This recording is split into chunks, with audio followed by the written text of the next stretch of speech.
MICP are here also. So nandun po lahat, nahuli po lahat ang droga sa loob ng magnetic lifter. Positive on drugs. Positive on drugs, Your Honor. But the drugs were no longer there. No, Your Honor, nandun po. In fact, positive po yun. Hinuli namin ng PDEA. Sinunog po by order of the court. Wala pong nakawala. Talagang totally po accomplishment na nahuli. Only that, ginawa nila, isinama nila kami sa conspirator. Kami, ako, na nanghuli, nagtrabaho, nagpagod lahat. At ang napromote pa yung ibang mga personnel ng Manila International Container Port. Yun nga po yung isa, ay yung district collector. Sino ang nagsama sa inyo as conspirators? During that time, Your Honor, sa Senado na yun ang investigation. Kaya doon ang inano nila ng PDEA na we are the conspirator together with Colonel Acierto and Director Pajardo ng PDEA. Kami raw tatlo ang nag-conspire para ma-import yung magnetic lifter na huli doon sa loob ng Manila International Container Port. Who accused you as conspirator? I think, Who Your are the Honor, people involved in that, in accusing you? the PDEA, Your Honor. Sino? The PDEA during the time of General Aquino. The PIDEA, during the time Yes, of Your General Aquino. Is the PIDEA here? Yun yung PIDEA? Okay. Yes, Miss, Oh, can you, do you support this accusation or hindi nyo alam? Mr. Chair, Your Honors, based on records, yes, we support the filing of the case against Mr. Goman that was done by my predecessors. And yes, based on records, yes, we support the filing of the case. So you believe, therefore, that Mr. Jimmy Guban is part of the, what's that, the smuggling of drugs ba yun? Yes, Your Honor. Therefore, Yusek, naniniwala kayo that Mr. Guban is part of the smuggling of these drugs? Mr. Chair, based on records, yes. Based on record. Yes. So what can you say about that, Mr. Jimmy Guban?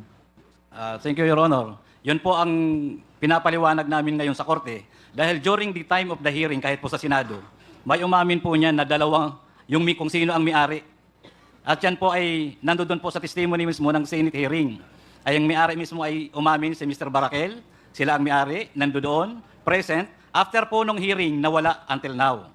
Yung dalawang babae at saka si Mr. Barakel. Which I think Director Plaza o PDEA can also explain because he was there present during the time. Ibig niyo sabihin, itong si Mr. Barakel, at sino siya? Sino pa yung isa?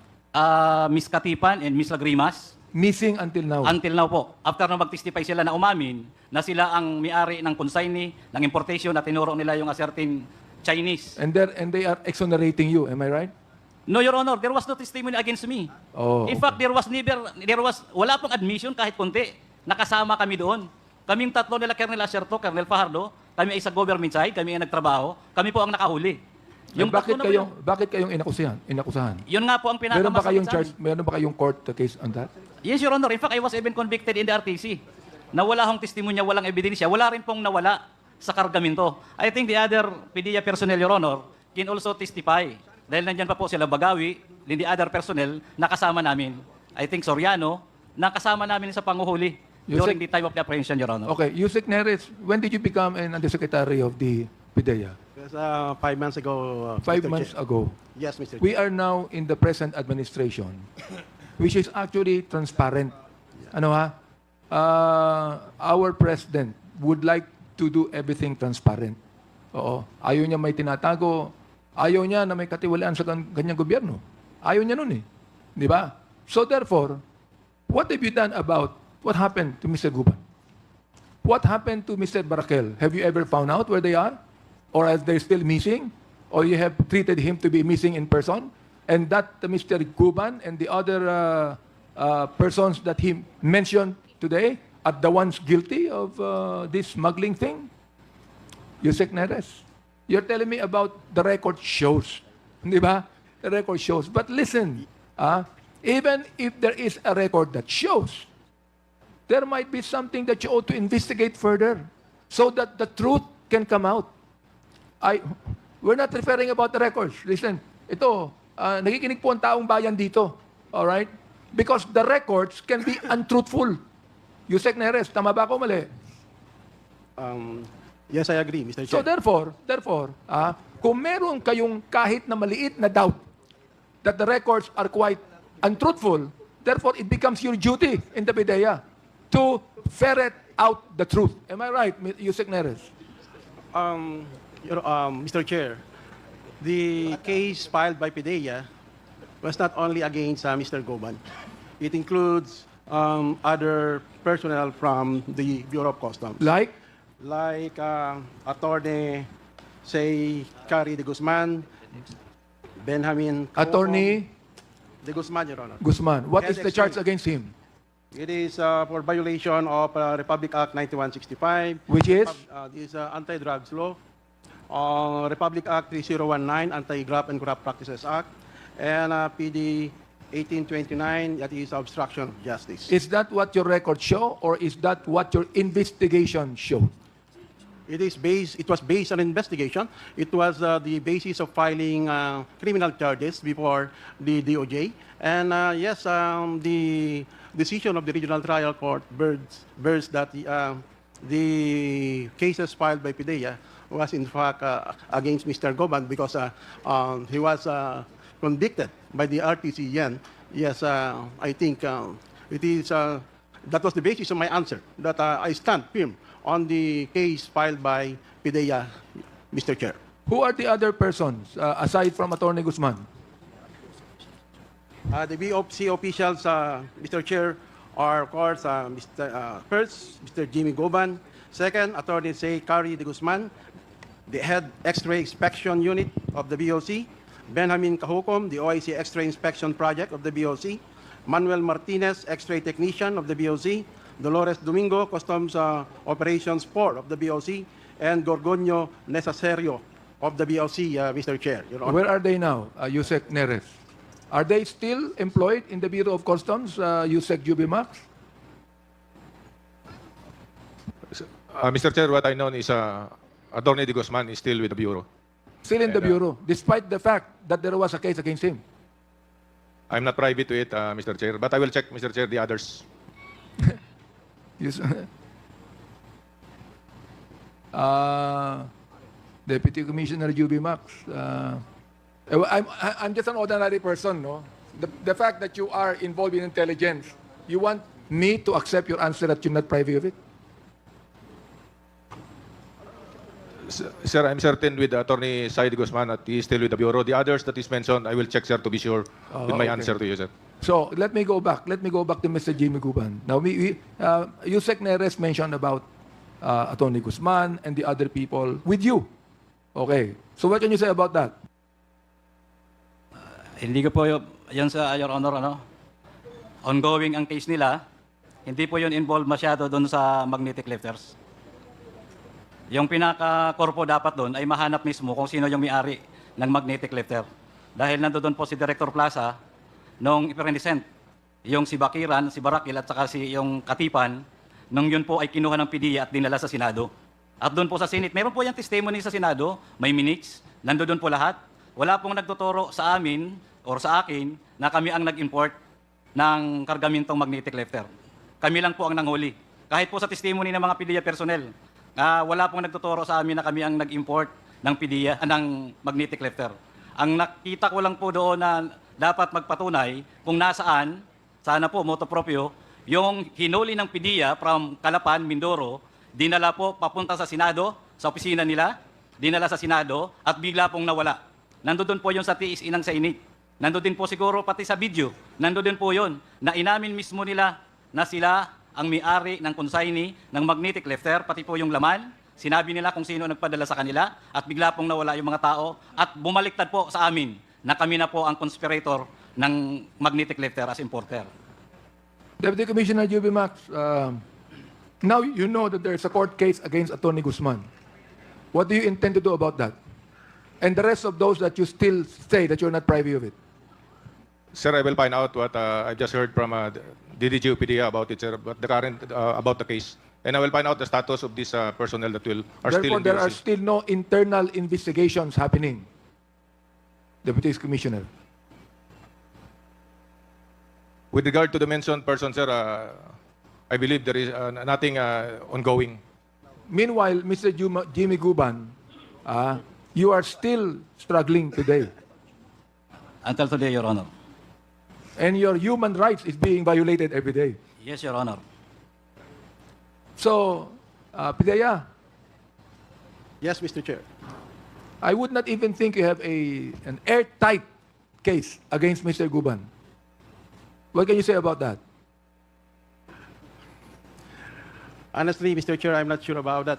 But what I am sure is that after the investigation by the DOJ indicted Mr. Goban to the case, to the charges as referred by PIDEA. But to the other persons who were included and impleaded in the same complaint, the DOJ dismissed the case against them. Mr. Chair, alam nyo, talagang masalimuot itong kasong ito, no, ha? Kaugnay ng pagpasok ng illegal na droga sa bansa ay ang partisipasyon ng mga law enforcement agencies kagaya ng PIDEA o ng Bureau of Customs o maaring ang NBI din na RD. Siguro kinakailangan ay explain ka rin dito, di ba? Na naatasan na ipatupad ang mga batas laban sa illegal na droga. Subalit, ayon sa ating mga naging committee hearings in the past, ay sila ay nagkulang. Ano? So let's find out if these law enforcement agencies have done their part in making sure that the laws of our country are being effectively implemented, which the present administration want. And because of that, you have been appointed by the present administration. We'd like to start with Deputy Commissioner Juby Max about that. What can you say about what I said?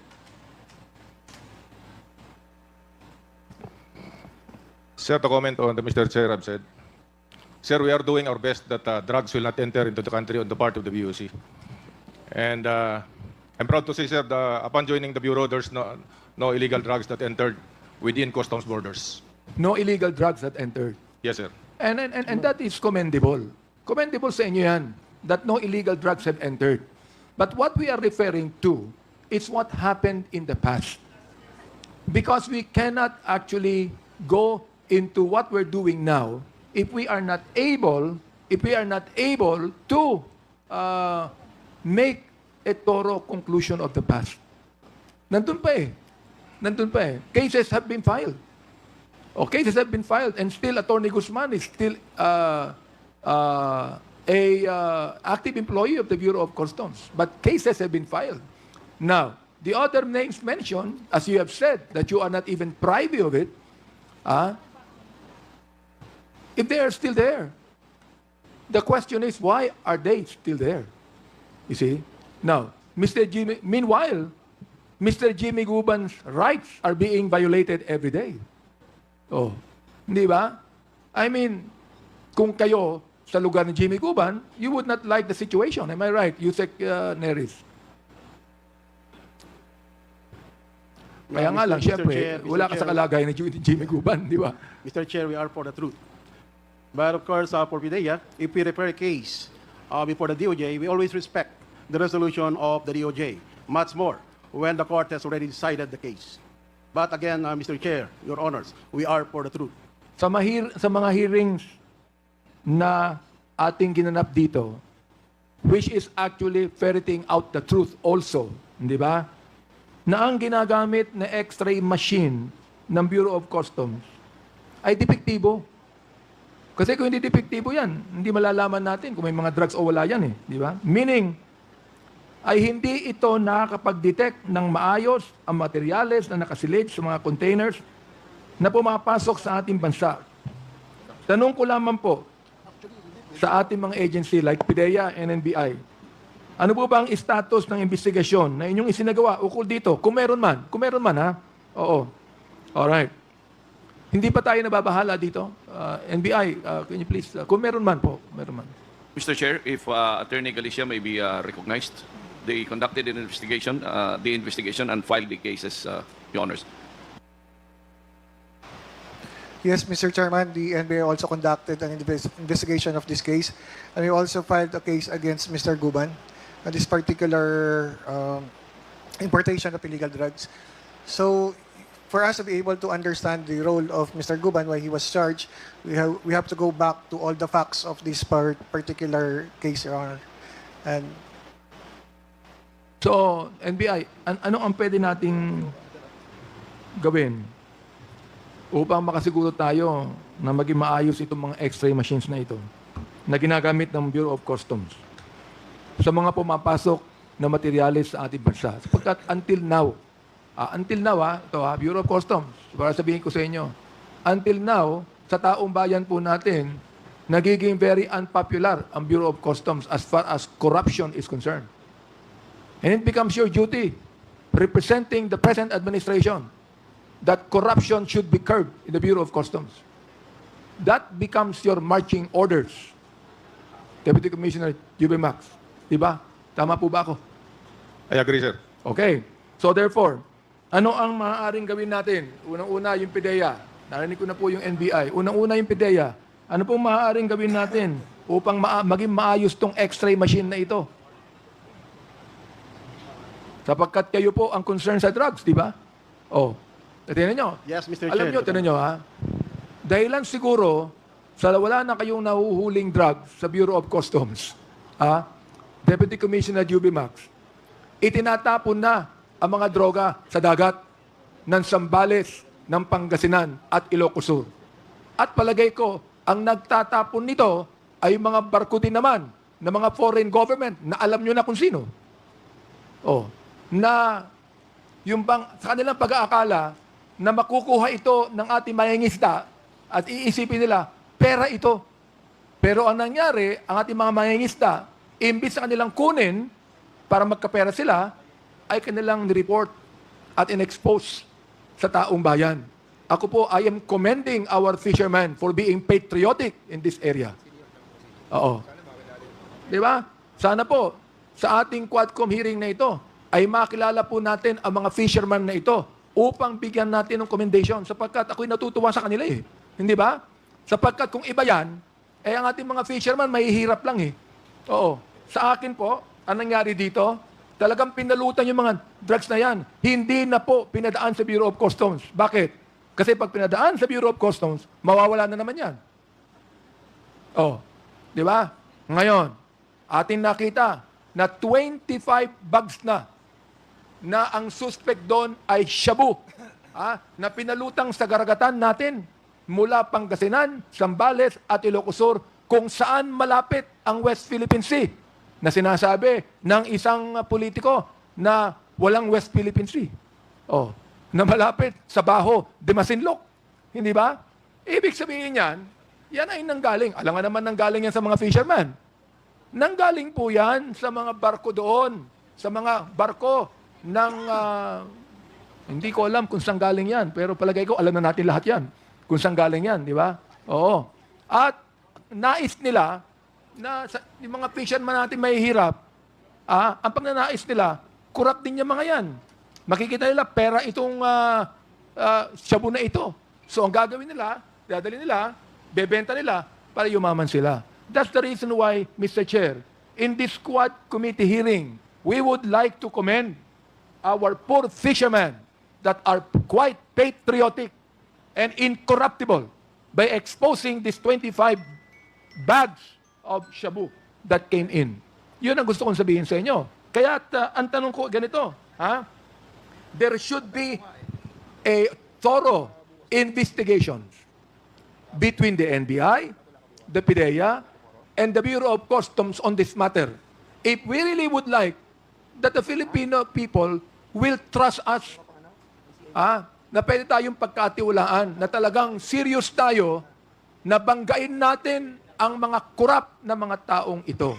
Nakatulad ng ginagawa po namin sa Quadcom hearing, kahit na kami nakakatanggap ng mga bashing at ng mga false information at ng mga mura sa mga tao na dapat naiintindihan ang ginagawa namin dito.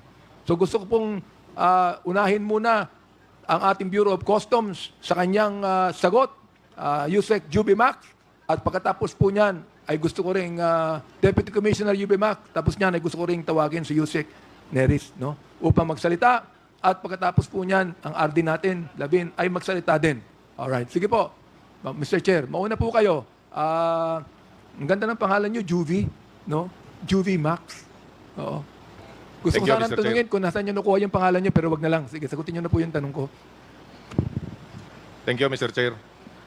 Just like any other agency, the PIDEA and the NBI, we are always cooperating to stop this problem that is visiting our country. And Of course, leadership is crucial to stop this problem, and I'd like to support the vision of my commissioner that we really want to stop this problem.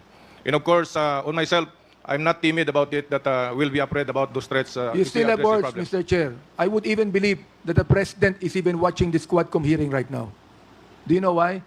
Because he would like everything to be done with transparency and honesty and incorruptibility. I would even suppose that our good speaker is watching right now. All right? Why? Because the Quadcom committees have been formed, Mr. Chair, to be able to address these nagging problems in our country right now. Unfortunately, we are about to hang our gloves, and end this hearing.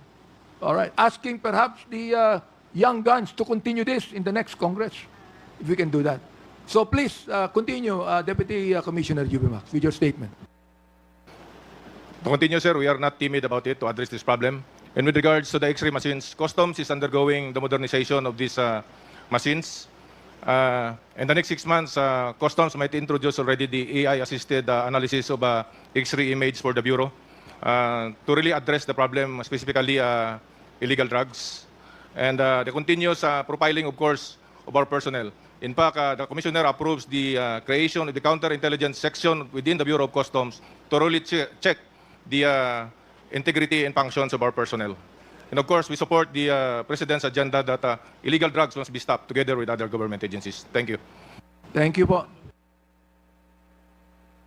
Gusto kong marinig si Yusek Neres kasi excited na siya magsalita eh. Please. Thank you, Mr. Chair, and the other members of this honorable committee. For PIDEA, Your Honors, yes, we are implementing the anti-drug strategy of the present administration, and there is a guidance, a constant guidance from our President that yes, we will fight drugs the best way we could. And under that anti-drug strategy of the present administration, actually it is an enhanced strategy, enhanced from the previous administration. The two components are, one is supply reduction and one is demand reduction.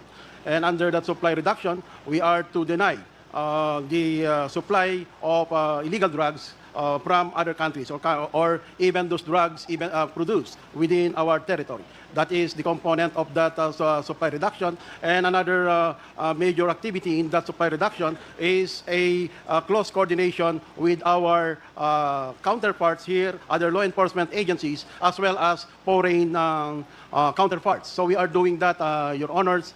And under the demand reduction, it is the awareness of the community. It is the agitating the involvement of the citizenry in the fight of illegal drugs. As we say, the fight against drugs is not the sole responsibility of the government.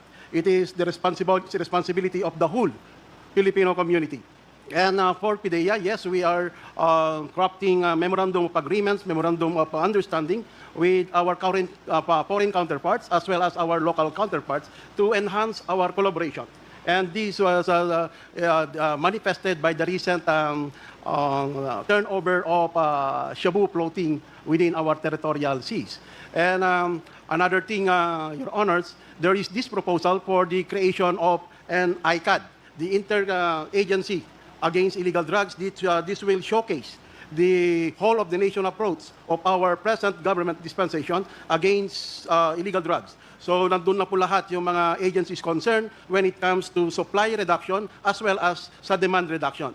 We have already prepared the papers. We have already, liaison with other agencies who are supposed to be members of that super body against drugs. But unfortunately, Your Honors, yes, other agencies were hesitant because of the funding requirement.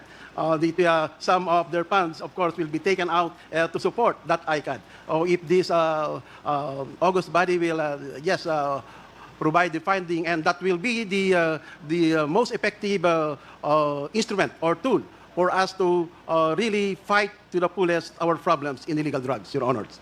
Thank you, Mr. Chair. Alam mo, yung funding requirement na yan, kung nakikita po naman ng ating good speaker na maganda yung inyong intention dito, I think that he will be amenable to provide the funding to it. Diba? Thank you, Mr. Chair. Thank you, Your Honors. Yes, NBI, can you say something about it, please? Thank you, Your Honors, Mr. Chair. If I may just go back to the issue at hand earlier on the machines. The machines by themselves do not operate. This has to be operated by the human hands. The machines operate under certain conditions in a perfect environment and with the systems and procedures. So it's the human component that would give results on the operations of the machines. I believe that while the Bureau of Customs can better articulate on this, I believe that under the Customs Modernization and Tariff Act, they must have already acquired with the funding from Congress the most modern of all the machines to be able to detect not only illegal drugs but other items as well. But if these machines continue to be operated by unmodernized employees or officials and professional at that, then this will not give the intended results. And that is why maybe we have this problem. Thank you, Mr. Chair. Maraming salamat, RD. Napakaganda ng iyong sinabi, no? Talagang human hands talaga ito eh. Di ba? Can you please, Mr. Chair, submit to us, Bureau of Customs and PIDEA, the modernization thing that you have made, that you mentioned that you're going to do? Pwede po ba? Will do, Mr. Chair. Thank you very much. Meanwhile, Mr. Chair, wag din po natin pabayaan ang mga nasagasaan dito na walang kasalanan. Tulad ni Mr. Guban, tulad ni Mr. Mark, na ang kanalalaming kasalanan, ina-expose itong mga bagay na ito sa Quadcom hearing natin. I'm hoping and praying that the Bureau of Customs and the PIDEA and the NBI will come together to really investigate this problem so that yun talagang mga nakagawa ng kalokohan, eh talagang managot. Pero yung mga hindi, yung mga inosente, ay pawalan ng sala itong mga to. Sapagkat hindi tayo makakaalis dito hanggat hindi po natin nare-resolve ang nangyari nung last administration. We do not want that what happened in the last administration will continue with the present administration. Because if it continues in the present administration, I do not know what will happen in the next generation and next administration. Mr. Chair, maraming salamat po sa pagkakataong binigay sa akin tungkol dito. Thank you, Congressman Abante. Gusto ko lang susugan yung tanong ni Kong Abante kanina. And I don't know if I heard it right, kung tama yung sinabi ni Deputy Commissioner Uy na walang drogang na pumasok sa ating bansa during your watch. Is that correct? Yes, sir. Together with other government agencies in BI, No. PIDEA, I'm and just PNP. referring na doon sa pumasok na droga na inismuggle sa Bureau of Customs during your watch. Is there any Nothing, sir. None. Ano yung drugs na galing sa Pakistan na pumasok noong January 23? It was intercepted in the Bureau, sir, together with PIDEA and NBI. So sir. may pumasok. May pumasok, sir, but it did not get out within the custom zone. That's what I'm saying. Do you have a report on that particular smuggling incident that was apprehended in the Bureau of Customs? Kaninong operations yun? Is that the Bureau of Customs, PIDEA, or NBI?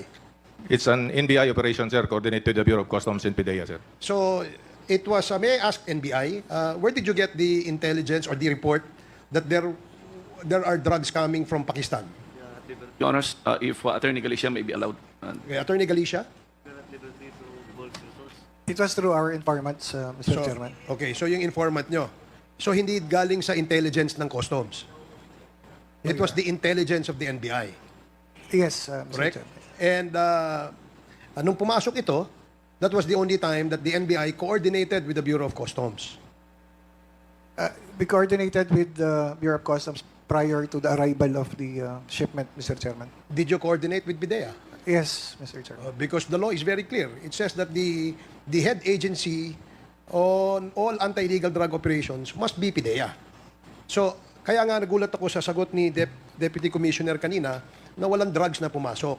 Now, why is the information on this smuggled drugs from Pakistan kept I think it came out in the media after about 2 weeks nang nahuli na. Is that a correct report, NBI? Yes, Mr. Chairman. So why? Bakit 2 weeks bago inilabas yan, Deputy Commissioner? Sir, it's an NBI initiated operation, but I think it came out 2 weeks because of the follow-up operation to backtrack who are the facilitators, the brokers, including the people who facilitated the entry of these drugs into our country, sir. Is that correct, Attorney Galicia? Yes, Mr. Chairman. So it took you 2 weeks in order to bring this issue, these apprehended drugs, into the media. Tama ba yan? Yes, Your Honor. And normally, this is being done by your office? We arranged the press release about this matter usually with our PIO. Kamusta yung, sino po yung mga nahuli? The broker, Your Honor. So the broker was charged. Yes. Only the broker. What about the consignee? Yes, Your Honor. Who are the consignees? I don't have the Would the specifics. Deputy Commissioner know who are the consignees of these smuggled drugs from Pakistan?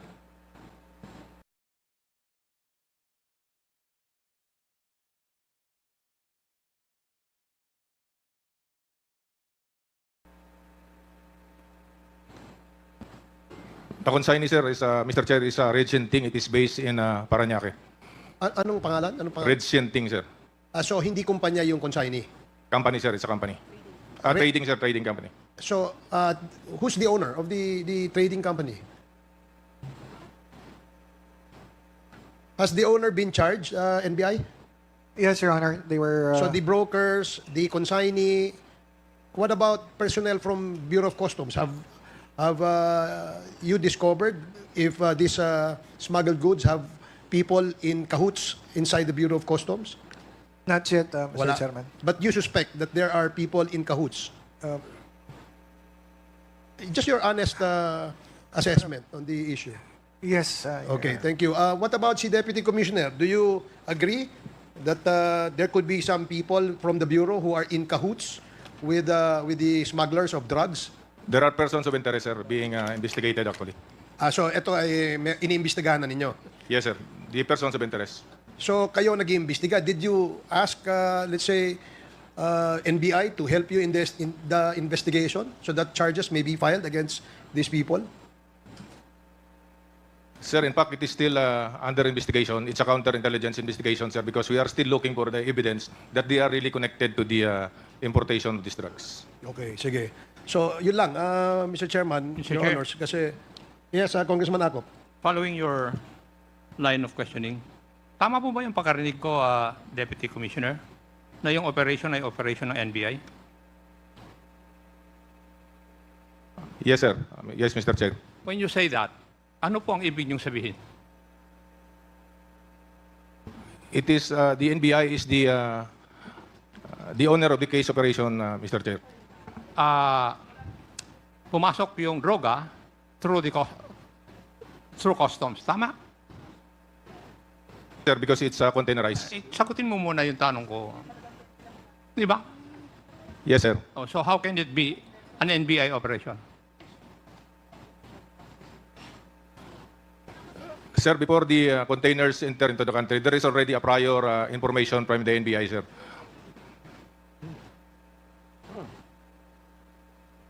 So, if there's a prior info from the NBI, anong ibig sabihin nun?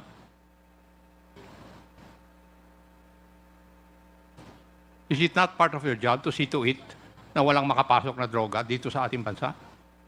Sir, actually, when the NBI give that Pakisagot information, po muna yung tanong ko, Commissioner. Kasi yung tanong ko, sunod-sunod to eh. Ngayon, kung hindi mo sasagutin yung aking katanungan ng tamang sagot, uulit-ulitin lang po natin. Kasi galing naman sa bunganga po ninyo na NBI Operation 2 eh. Hindi naman galing sa amin. We just want to know. yes, sir. Di ba? Kasi, hindi pa nakakapasok yung container, may information na ba ang NBI sa inyo na may papasok? Yes, Mr. Chair. So in other words, you're trying to tell this committee that the NBI knew for a fact na mayroong papasok na droga galing sa Pakistan. Would that be correct? Yes, sir. Now may I ask NBI, bakit po ganun po yun?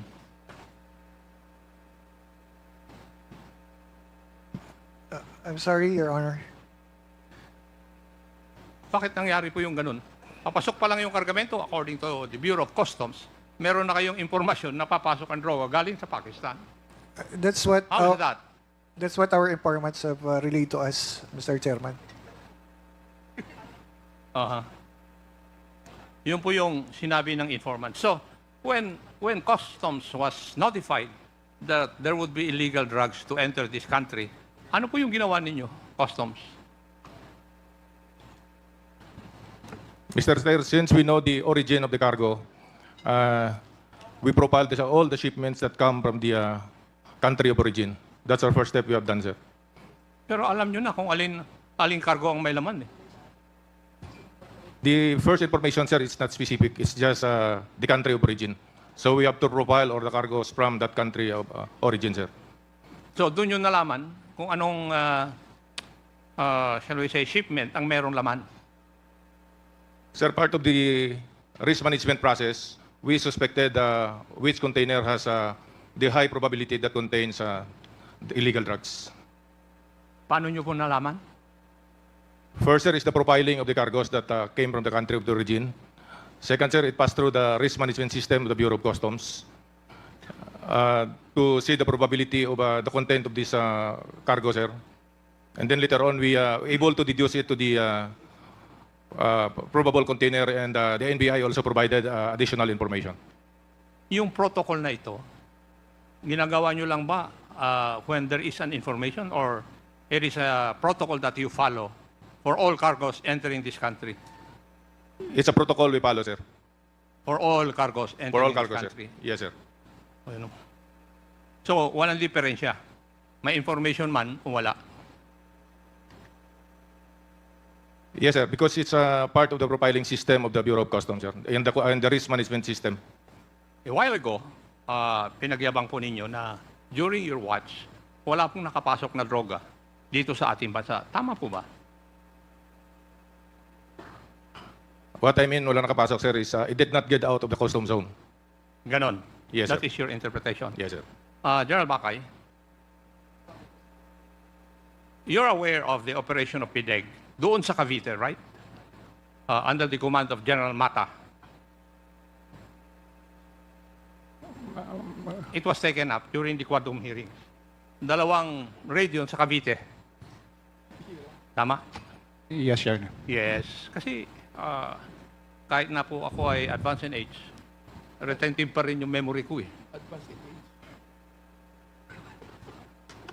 Di ba? It was reported through a report of the... Now, may I ask, saan po kayo nanggaling itong drogang ito? Dumaan po sa dagat, sa ere, o doon sa customs?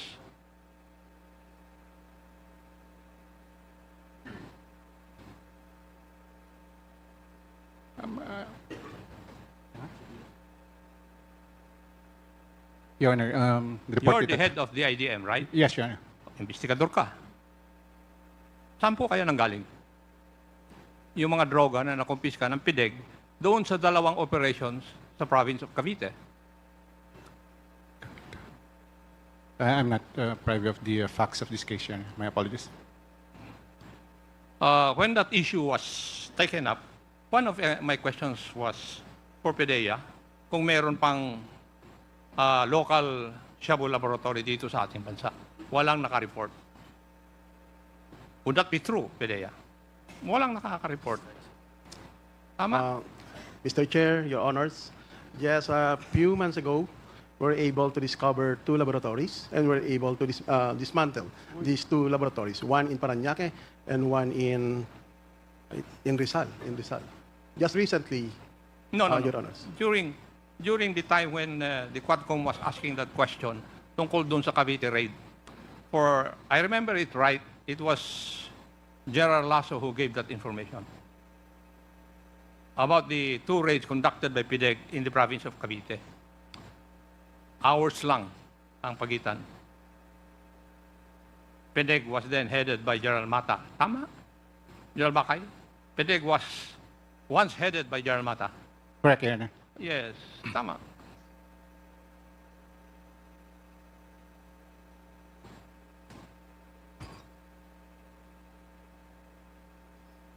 Kaya Deputy Commissioner, saan nang galing itong mga shabu na ito? Nananako ka sa rate.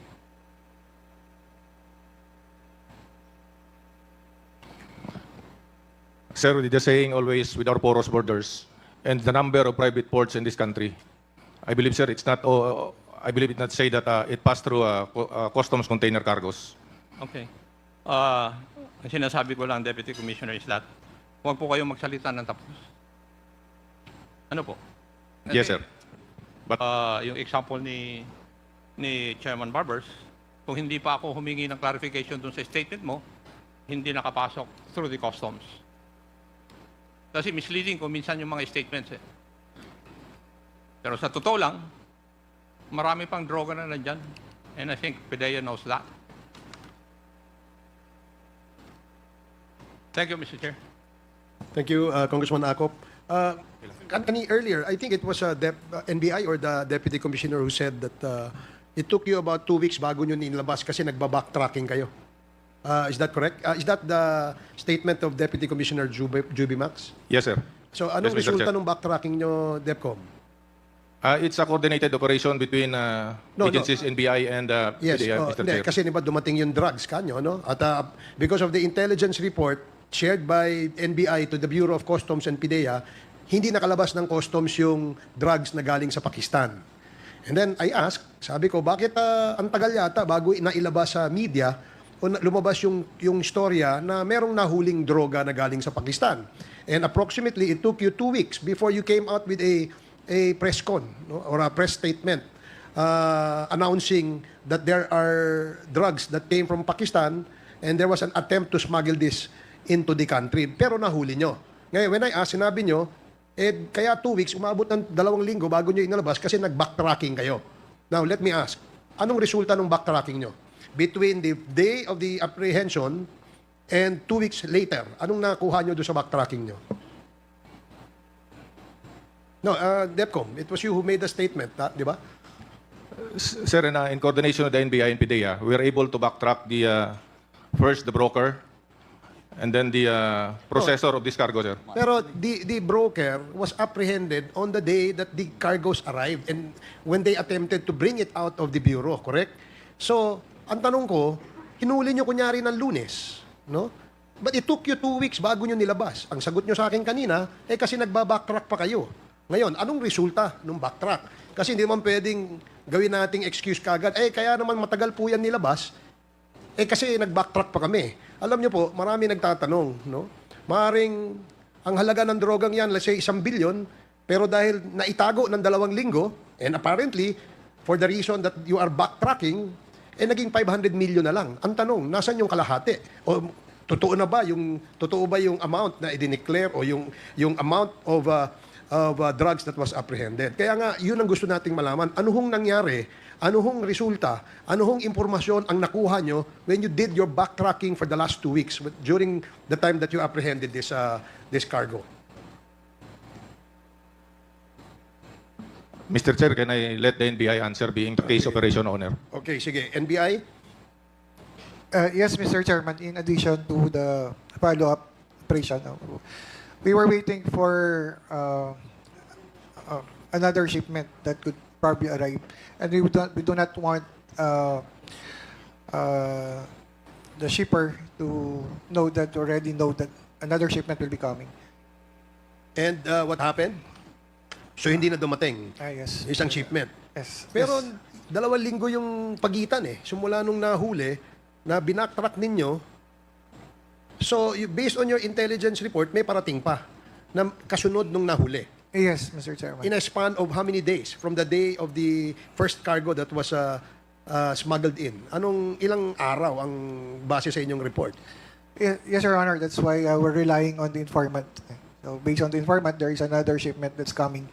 So, we just have to wait for not to announce the seizure or so that not to tip off the next shipment.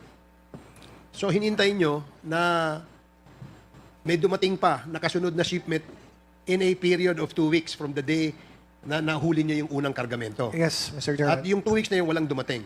No, none, Your Honor.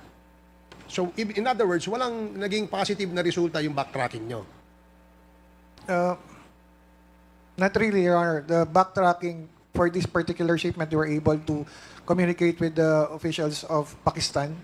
So we are now tracking the shipper of that particular cargo. Okay. What was the declaration in the entry of this cargo, Deputy Commissioner? Mr. Chair, is declared as vermicelli. Vermicelli. Now, didn't you ever question or perhaps maybe ask some experts na meron bang vermicelli manggagaling sa Pakistan? Mr. Chair, it was automatically read because it's part of the selectivity parameters of the Bureau that the declared cargo is already questionable. So dahil nga vermicelli yan, tapos Pakistan pagaling, automatic, di ba? Meron na kaagad na yellow or red yan. It was set automatically read, Mr. Chair. So red, just like other cargos that would have come perhaps from China, may red kaagad na code yan. Is that correct? Yes, Mr. Chair. So, I really don't know anong nagmatter. Kasi kung vermicelli from Pakistan, sabi nyo, Pakistan, automatic red yan. Di ba? So, anong silbi nung intelligence report na sinare ng NBI? Eh, automatic naman magre-red yan at i-inspeksyonin nyo yan sa Bureau of Customs, correct? The information of the NBI comes first, Mr. Chair, and then it was further confirmed based on our resource management system selectivity parameters. So, nauna yung information from NBI. Positive, Mr. Chair. Pero the documents of that particular cargo, nakalagay doon na ito'y galing sa Pakistan at ito'y vermicelli. The information was relayed before the cargo was lodged into the Bureau of Customs system, Mr. Chair.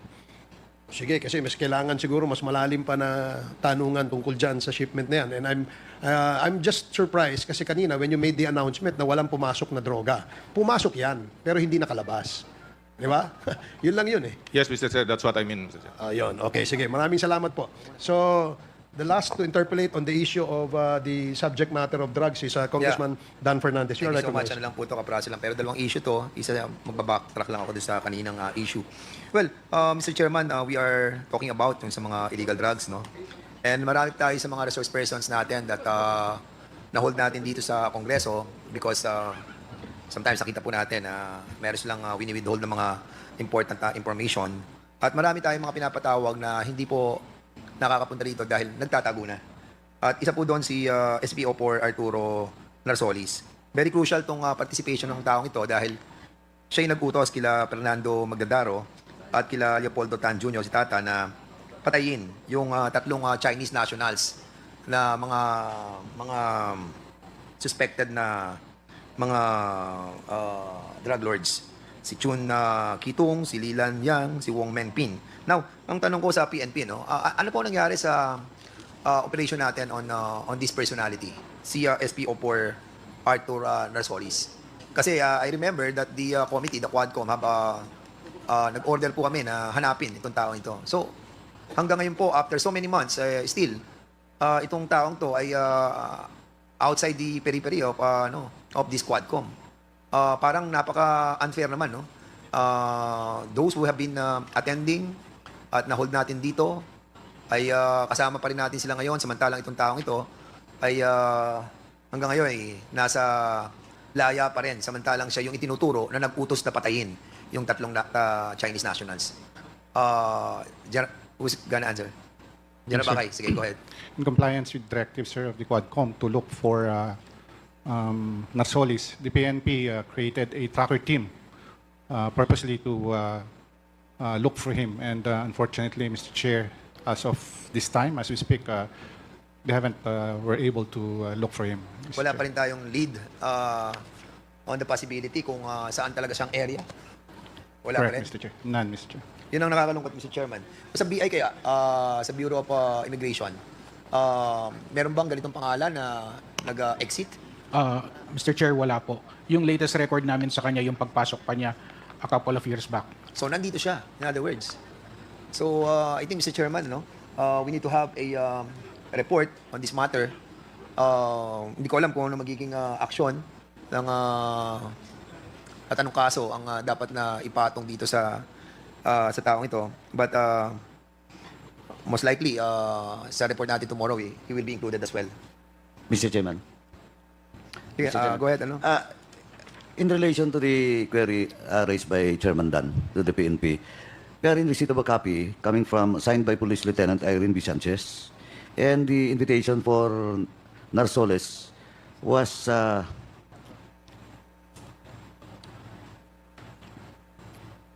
ito po, the invitation last June 3, 2025 at about 3:40 p.m. A certain police, Master Sergeant Roy John Usilem, personnel of this office,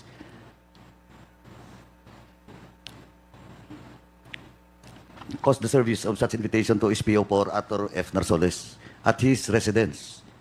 And it was duly received by Mr. Robel Narawe, house caretaker, and the subject, Narsoles, is not present in his home address. The same po dun sa mga invitations at serving ng contempt order for Mr. Narsoles. Yan po. But the invitation was duly served and received by the caretaker of the house of Narsoles. Thank you, Mr. Chairman. Okay, thank you so much. Medyo crucial talaga yung role kasi ni SPO4 Arthur Narsoles, no? At, well, kung may bahay siya doon sa Davao City, I think it's incumbent upon the PNP to really work harder para malocate yung tao. Anyway, Mr. Chairman, babalikan ko lang sandali yung sa, yung sa Pogo, kasi may na-miss po ako na naitanong, kasi ngayon lang lumabas yung report. Yung report po is about, pwede bang pakilagay sa monitor yung news na ngayon lang lumabas? Very, very medyo alarming po, Mr. Chairman. Dahil nga po, mismong mga BI employees ang nag-report sa kanila, sumulat kay President Marcos about dun sa mga nahuli ng mga foreign nationals na... Ha? Dito? Dito telecom employees. Dito, employees. At ang nakakalungkot dito, itong mga dito employees, at ang nakakalungkot po dito, according dito sa news na to, at according sa mga BI employees, yung tatlong pinakawalan nila na binigyan ng bail order na sila Wang Zixin, Chen Diangsong, and Luo Xiangpen ay mga boss ng Pogo. Andiyan po yan, kung pwede nating i-zoom, no? And yung 39 employees na yon ay mga foreign nationals caught illegally working at Udena Tower in Taguig City. Sabi dito sa news, in a shocking twist, rather than adhering to protocol and sending these individuals to the Bureau of Immigration Warden Facility, brazenly ordered them to be confined in the Bureau's own conference room. A move that has left many questioning his motives and integrity. And according din dito sa news na to, 114 yung mga nahuli na mga foreign workers of notorious Pogo company Asian Gaming Technology. I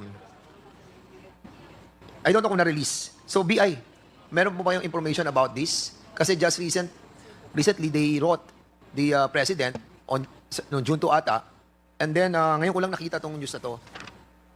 Unfortunately, Mr. Chair, ngayon ko rin lang nakita yan. I'm not familiar with the issue. Hindi nyo alam kung ano to? Hindi po, sir. Kasi kung ito'y totoo, na pinakawalan yung 14 foreign workers na nahuli ng PAOK. Andiyan ba si Gilbert? Nakaalis na, sayang, hindi ko natanong to. Kung totoo yun, 114 tong pinakawalan, Mr. Chairman, para tayong naglolokohan dito. Kasi we're trying our best, no? The President issued Executive Order number 74, parang banning ang Pogo. Ngayon, may mga nahuli mga foreign nationals, yung 114, pinakawalan. So, huli, dahil dadaan sa Bureau of Immigration, pakakawalan naman nila. Tapos yung mga bosses, pinakawalan din. And yung 39 foreign naman nationals, binigyan naman ng special treatment. At ang kanilang abogado, according to this report, ay si Attorney Lau. And can you kindly give us wala ba sa kasamahan mo, may alam dito sa isyong to? Na 114 foreign nationals were released? I can probably just give the committee an update, Your Honor, but I'm by myself now and I still have to ask the Home Office. Attorney, Vic, muna ako. Hindi muna ako magtatanong about this. Baka may pwede for the meantime, punta na tayo sa ibang issue. Tawag ka sa opisina para malaman natin. Kasi last hearing na namin to eh. Yes, sir. At kung ganito nangyayari, manghuhuli ang PAOK, manghuhuli ang PNP, tapos pakakawalan din ng immigration, naglolokohan tayo. Yes, Merong Mr. dapat Chair. managot sa Bureau of Immigration if this is true. Dapat managot sila. Dapat sila ang mga kasama doon sa magiging report natin na isama natin sa demand, sa recommendation natin na managot sila. Naghihirap ang ating PAOK, naghihirap ang ating PNP eh. And even us dito, di ba? It costs us a lot. Tapos pakakawalan lang ng Bureau of Immigration. Di ba? Nakasama ng loob eh. Kaya nung makita ko, sabi ko, ano ba naman to? Paikot-ikot na lang tayo dito. Eh kung gato ng ganito, wala talaga mangyayari sa sistema ng ating gobyerno. We have to work as one. Pero kapag yung isang parte ng ating katawan, ang kilos ay iba, wala tayong patutunguhan. Sir, can you kindly call them and find out what's the real story about this? Yes, Mr. Maraming po salamat. Mr. Chairman, yun lang po muna at babalikan ko po siya mamaya. Maraming salamat, Congressman Fernandez. The last to interpolate on the subject of drugs is Congressman Romy Acop. You are recognized. Thank you, Mr. Chair. Hindi po ako ang magtatanong sana, kaya lang I was requested by the Honorable Roger Gutierrez to ask some questions so far as this issue is concerned. Number one, I would just like to make a clarification first sa explanation ng BI kanina doon sa pagtatanong ni Honorable Adjong. Yung 11 Chinese nationals na nahuli at na-turn over sa BI, hindi sa Dumoy ito nangyari. Sa apartment, di po ba, BI? Yes, sir. Yes. Iba yung 11 na Chinese nationals na nahuli doon sa Dumoy raid. And I think you know this simply because present ka naman sa mga Quadcom hearings. At the time na finlash ito, sir, wala na po kami. Yes, kasi And then, tininay ng BI na na-turn over sa kanila, yung 11 na galing sa Dumoy. Tama? Yung nag-check lang po ako ng record, sir, and then yung lumitaw po, yung sa arrest sa Arlene Apartments, hindi po Dumoy. Kaya nga, yung 11 Chinese nationals na tinatanong kanina ni Honorable Adjong sa apartment na huli. Hindi doon sa Dumoy raid. Yes, sir. Iba yung nahuli sa Dumoy raid na hanggang ngayon, hindi natin alam kung nasaan. But there are statements of resource persons na merong na-turn over na 11 Chinese nationals. Hanggang doon lang yung investigasyon dahil wala nga sina Narsolis, hindi sumipot yung mga ibang resource persons. That's why wala tayong validation na nangyari. Tama? Yes, sir. Pero based dun sa mga na-flash na names doon, sir, and then yung mga nakita namin sa records, may mga similarities naman po dun sa mga pangalan. Although I cannot confirm if these are the same persons dun sa Dumoy. Sige. Anyway, let's go to yung questions ni Honorable Gutierrez. Kanina, tayo ay nasa paksa ng paninigurado na ang mga pulis na sangkot sa pagpapalaganap ng krimen, maaari na nating tanungin ang NAPOLCOM, ang ehensya na namahala sa PNP, kung ano ang kanilang involvement sa ating diskusyon. NAPOLCOM, bilang ahensya na nag-iimbestiga sa mga pulis na di umano'y sangkot sa paglaganap ng krimen, ilang pulis na bang natatanggal sa serbisyo dahil sa kanilang kaugnayan sa illegal na droga mula nung kayo po ay nag-imbestiga? Sir, magandang hapon po. Sir, I have a list right now. I think there are 13 policemen who were dismissed for the period until wait lang, sir. Until 2022, if I'm not mistaken. But if I may say, sir, this is prior to my assumption as Commissioner and Viseo of the National Police Commission. Ngayon, sir, lahat po ng mga pending, sir, na kaso na nakasalang po sa atin ngayon sa National Police Commission ay atin pong inuubos, sir, at meron po tayong direktiba na zero backlog po tayo by December 2025. 13 dismissed. Ito po ay dahil sa violation ng Republic Act 9165. Yes, sir. Ito po yung umabot po sa aking kaalaman po, sir. And I think currently, ito po ay nasa Civil Service Commission on appeal, sir. So yung mga dinismiss po ninyo because of involvement sa illegal drugs, nag-appeal sa Civil Service Commission, is that it? Yes, sir. So for the period 2016 to 2022 po, sa akin pong pagkakaalam, meron pong 13 kasong nahawakan po ang National Police Commission. They have filed their appeal, so I would assume po these are all dismissals. And currently, it is being handled by the Civil Service Commission po, Mr. Chair. Yung 13 na ito is yung mga kaso na umabot lang sa NAPOLCOM. Yes, Mr. Chair. Okay. Kasi doon sa Committee on Public Order, may mga napadismiss din kami mga pulis because of violation of Republic Act 9160 or 9165. Tama po, Mr. Chair. Yes.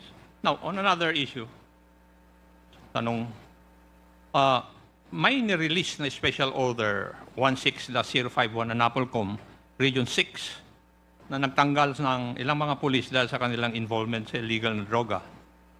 Ngunit ayon sa ating pagsisiyasat, sila pala ay inosente sa mga binibintang sa kanila. Sa inyong palagay, maaari po bang pabalikin sa serbisyo ang mga pulis na natanggal dahil sa special order na ito? Sir, I believe, if I'm not mistaken, we're talking about Lieutenant Colonel Hepana, Lieutenant Colonel Dueñas, Lieutenant Colonel Lamsis, Police Major Maymay, Police Major Vicente, and Police Major Militar. Again, sir, I stress that the cases have been resolved prior to my assumption into the National Police Commission. And I think these 6 cases are part of the 13 which are now under appeal with the Civil Service Commission. So we will have to wait, sir, for the disposition of the civil service, sir.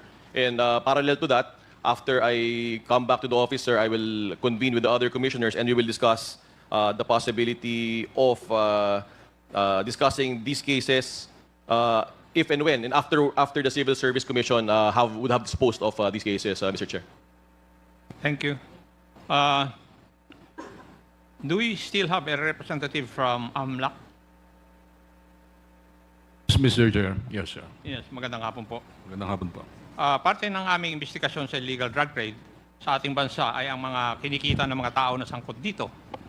Bilang ahensya na nangangalaga sa integridad ng ating financial system at naninigurado na walang pera na galing sa illegal na gawain ang kumakalat sa ating bansa, kayo po, Anti-Money Laundering Council, ay naimbitahan ngayong hapon na ito para sa katanungan.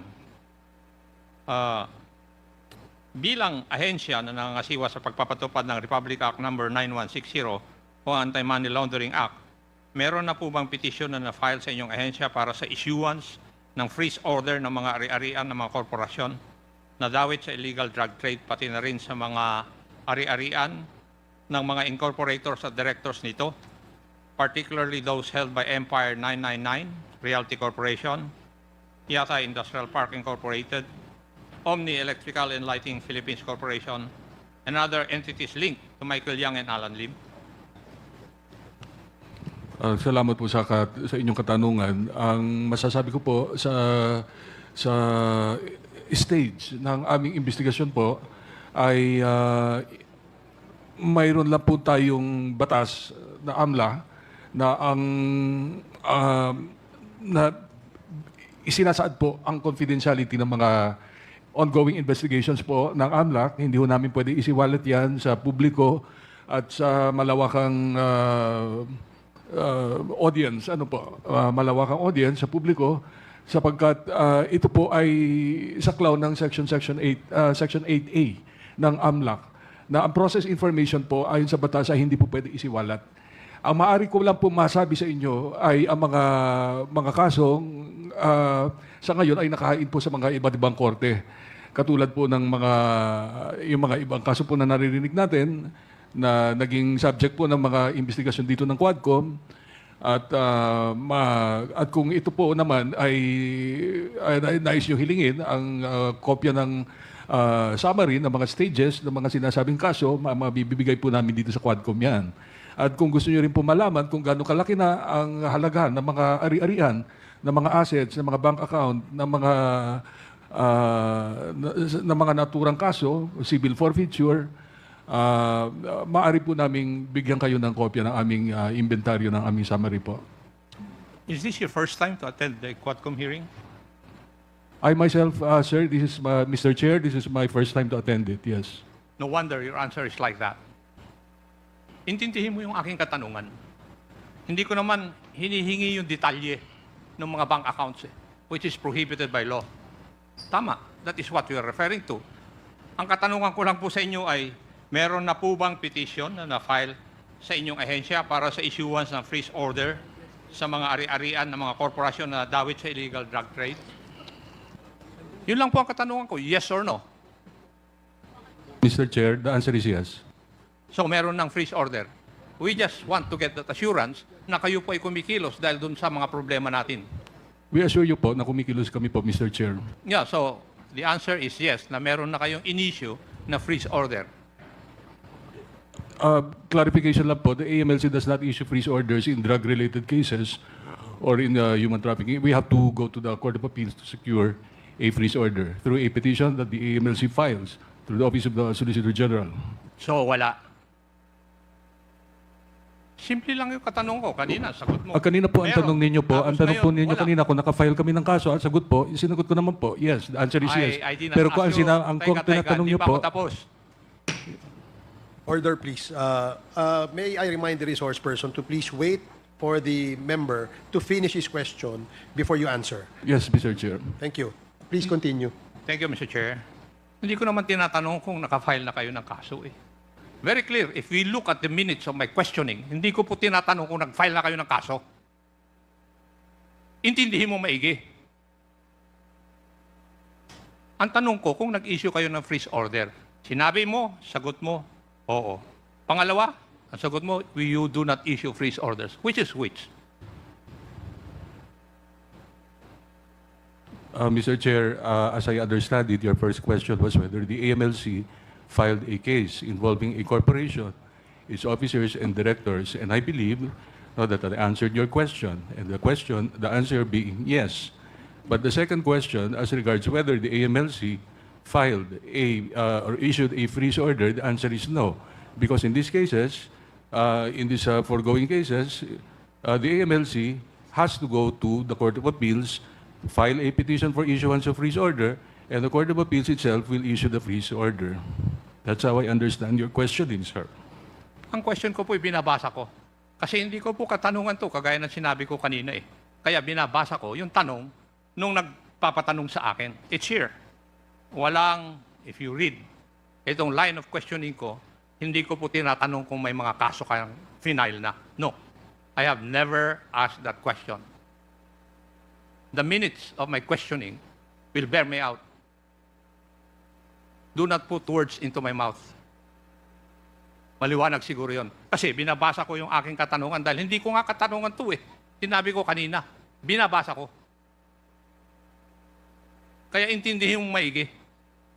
Maliwanag siguro yon. Maliwanag?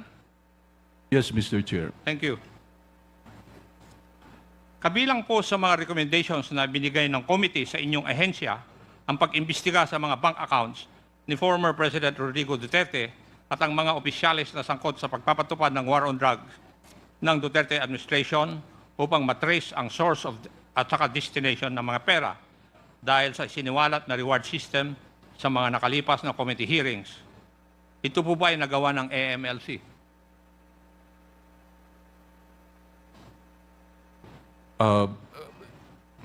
Maari pong hindi ko masasagot yan sapagkat ang mga kasama ko po na may kinalaman po sa mga POGO issues ay wala na po rito ngayon. Kanina pong umaga, nandito po sila, pero yung mga katanungan na yan, hindi ko po masasagot personally. Alam ko po yun. Dahil hindi po kayong umaattend sa Quad Committee hearings eh. Present po ako sa lahat ng Quadcom Committee hearings.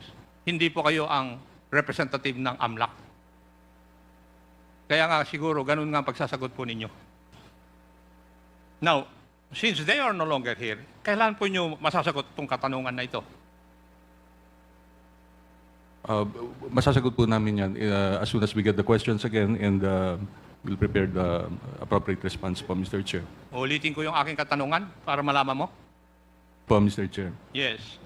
Kabilang po sa mga recommendations na binigay ng committee sa inyong ahensya ang pag-imbestiga sa mga bank accounts ni former President Rodrigo Duterte at ang mga opisyales na sangkot sa pagpapatupad ng war on drugs upang matrace ang source at destination ng mga pera dahil sa isiniwalat na reward system sa mga nakalipas na committee hearings. Ito po ba ay nagawa na ng AMLAC?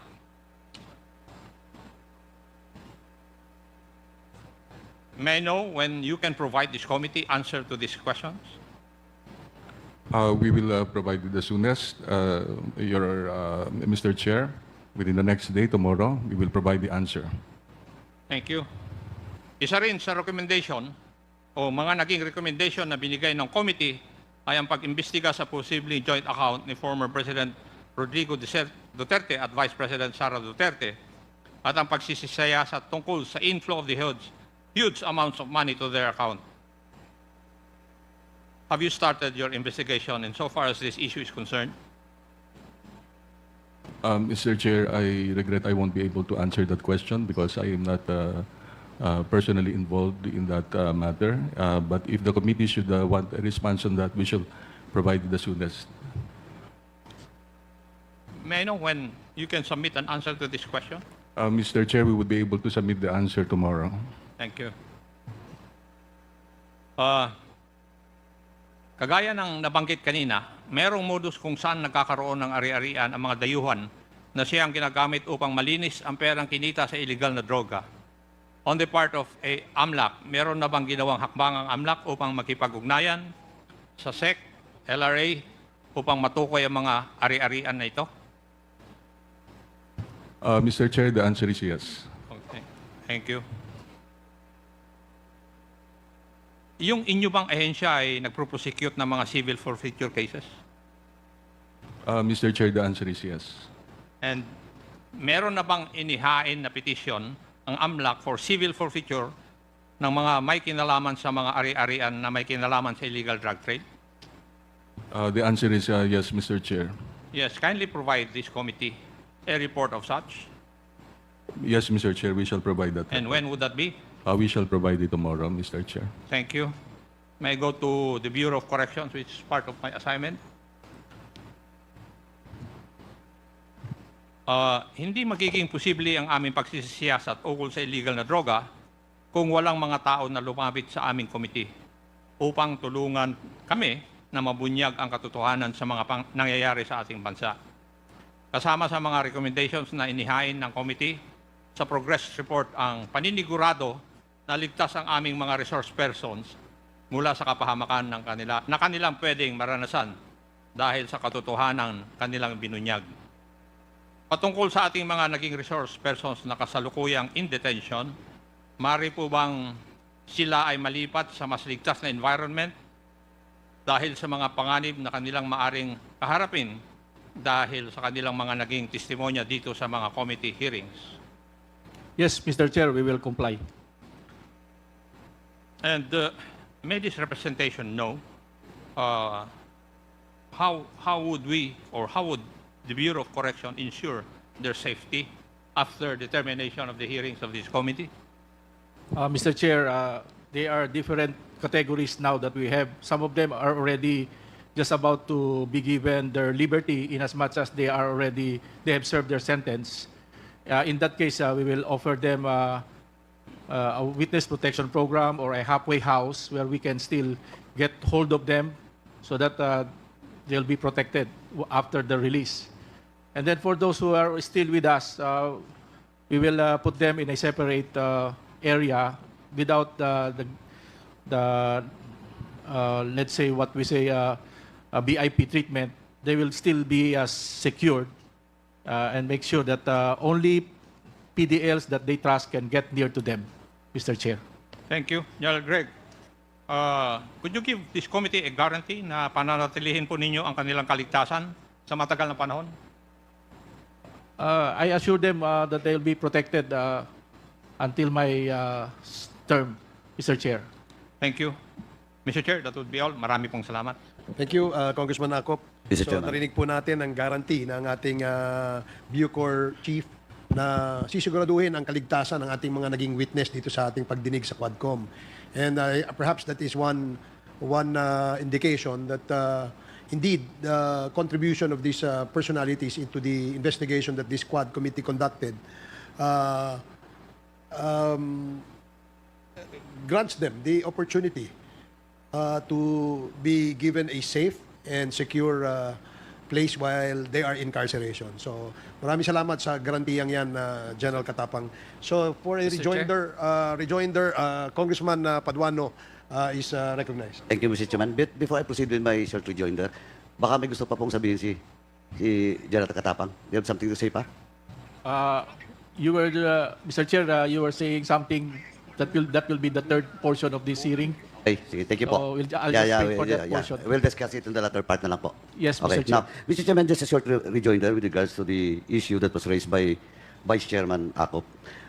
Just for the record, information of all those, especially, we have now a new Vice Chair from the NAPOLCOM, Attorney Kalinisan. Now, and of course, I will just also take this opportunity to ask Civil Service. They are present today. Yeah, yes, the attorney po nandyan. But anyway, before I proceed, Mr. Chairman, the names of police officials was mentioned by Chairman Akop. Just for to refresh everyone, and of course to the information of the new Vice Chairperson of NAPOLCOM.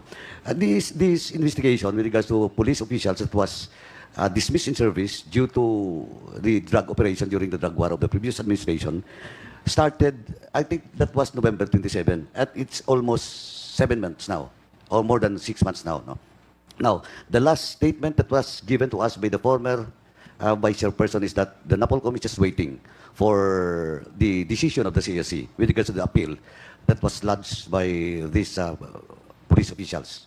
Now, just for the information of you, Vice Chair, during the November 27, 2024 hearing, we invited the regional director, the new general director of NAPOLCOM Region 6, and of course the chief or head investigator of all those cases, or dismissal cases that was decided by NAPOLCOM during the time. It was, of course, the now RD Attorney Jerome Asuga, and the investigator during the time who is present during that hearing is Aristoke Napoleon. And during that hearing, when we asked about what really transpired on that decision of NAPOLCOM, the Mr. Napoleon Aristoke admittedly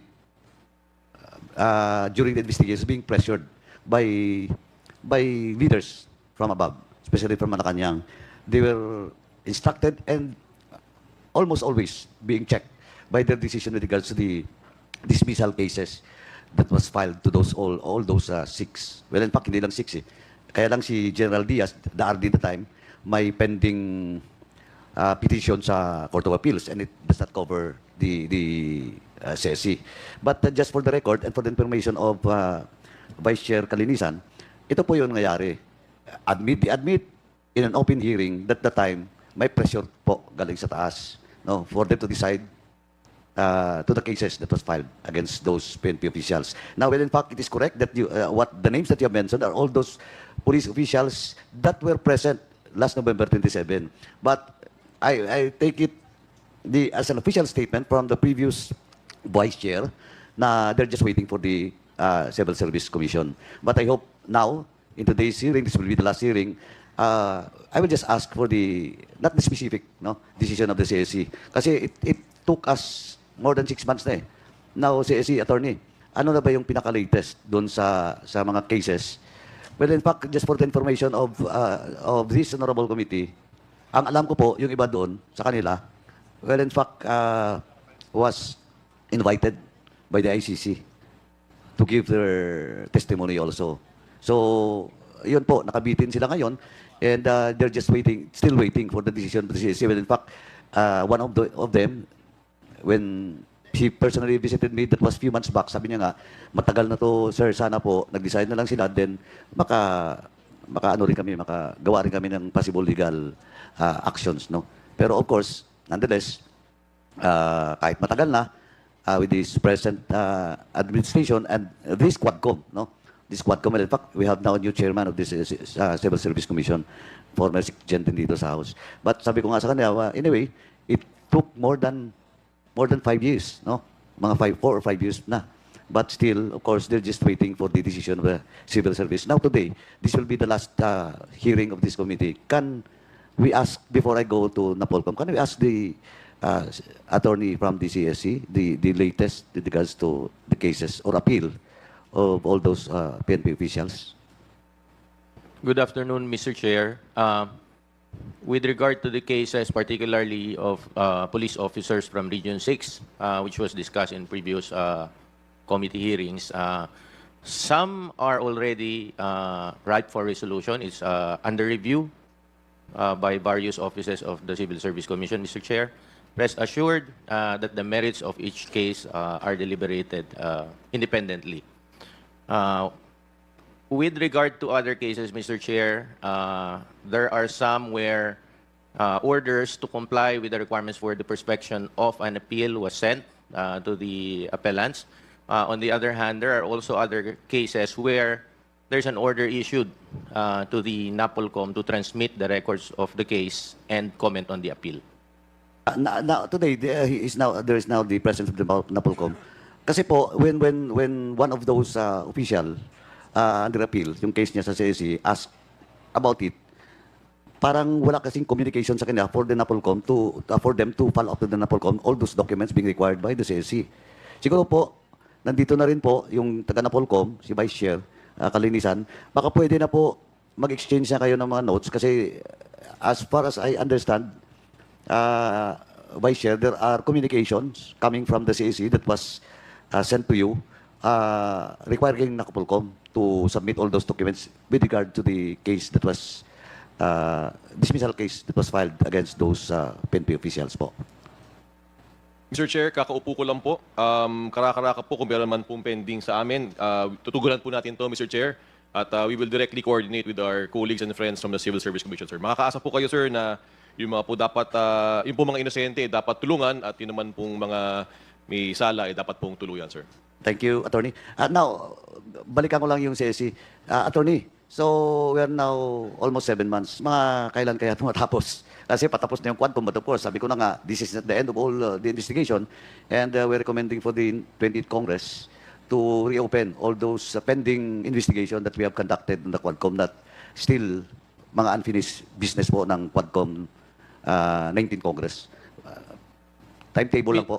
Mr. Chair, I'm sorry I cannot give a timetable, but rest assured that I will echo the sentiment of the committee to the Commission, Mr. Chair.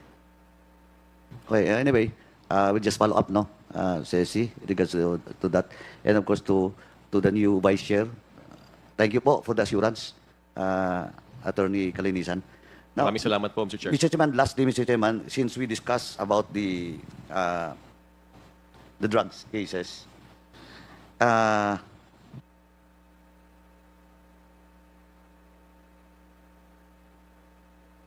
anyway, my next topic will be discussed sa EJK na lang po. Because, so, as of now, Mr. Chair, yun na lang po muna. Then, rest assured also that this representation, and that includes the chairpersons of this committee, will follow up the concerned agency for the CSC and NAPOLCOM with regards to the cases or the appeal filed by those police officials since mga 5 years na po yung kaso. Thank you, Mr. Chairman. Okay, thank you so much, Chairman Paduano.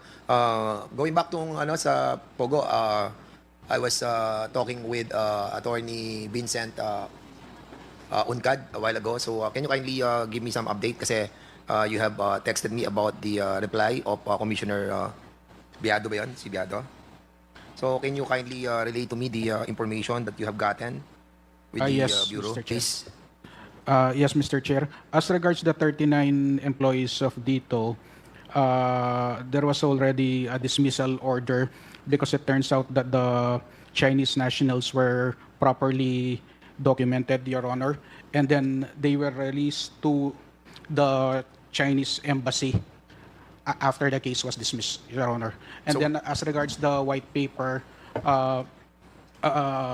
Commissioner Viado came up with a reply which I can forward to the COMSEC, Your Honor. Yeah, that's the beauty of the SOCMED as well. No? Yes, Kanina sir. lang lumabas tong white paper na sinasabi na nasa news. And Yes. then suddenly, I've seen sa GMA News naman na nagsalita naman si Commissioner Biado denying. Yes. Yung but confirming that the 39 foreign nationals caught illegally working at Udena Tower in Taguig City, tinurn over sila sa Bureau of sa Chinese embassy Yes, Your Honor. I think they're being released right now as we speak, sir. from the BI. Yes, sir. But yung accusation that they were given special treatment na imbis na ikulong sila doon sa tinatawag natin na Bureau of Immigration Warden Facility, walang katotohanan yon na hindi sila ikinulong doon sa conference. Instead, nasa facility. I'm not sure, Your Honor. Yo, hindi ka sure doon. Binigay lang po sa akin kasi itong Doon order. sa white paper ni Commissioner Biado, did he mention about that allegation of the BI employees that they were given special treatment? Actually, Your Honor, as embarrassing as it is, I still have to read the reply of the Commissioner. And also, if they were turned over to The Chinese Embassy, ang ibig po ba sabihin nyo for deportation or baka mamaya i-release na naman sila dito sa Pilipinas? According to the order of dismissal, sir, they are properly documented. So if that's the case, they can still continue with working. So ano tong 39? Yes, sir. Yung 39 po, it turns out that they were properly documented according to this order. Okay, can you kindly submit to us para we can check it out as well? Yes, sir. Kasi there are allegations that these Yes, are sir. undocumented and suddenly meron na sila. But I was asking about the 114 foreign nationals working at Asian Global Technology that were negotiated as well by Commissioner Biado, according to the news. According to the news, Yes, sir. I'm also asking for a copy of the resolution on that matter. Okay, Mr. as I've Chair. said a while ago, if this is true, this is something that we have to be worried about, no? Ngayon, kung hindi naman totoo to, then thank you so much, no? But yung 39, we need to find out as well. And also, hindi niya na-mention yung tatlong bosses na binabanggit dito na pinakawalan din, yung tatlong minensyong kong pangalan kanina. Si Wang Zizin, Chen Jiangsong, and Lu Shangpen. I'll be asking for additional Yes, information, please Mr. Chair. give us. Sana hanggang bukas ng umaga because Yeah, in the yes, afternoon we're going to have a committee report on, sa plenary. So at least alam namin kung yung complete about the 39, about the 3, and about the 114. Yes, Mr. Chair. Thank you so much. Mr. Chair?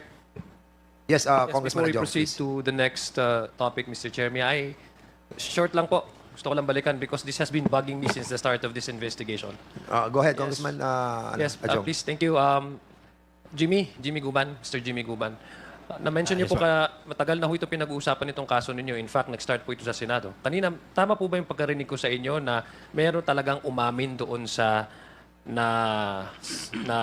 nadakip na drugs na may na kaso ninyo?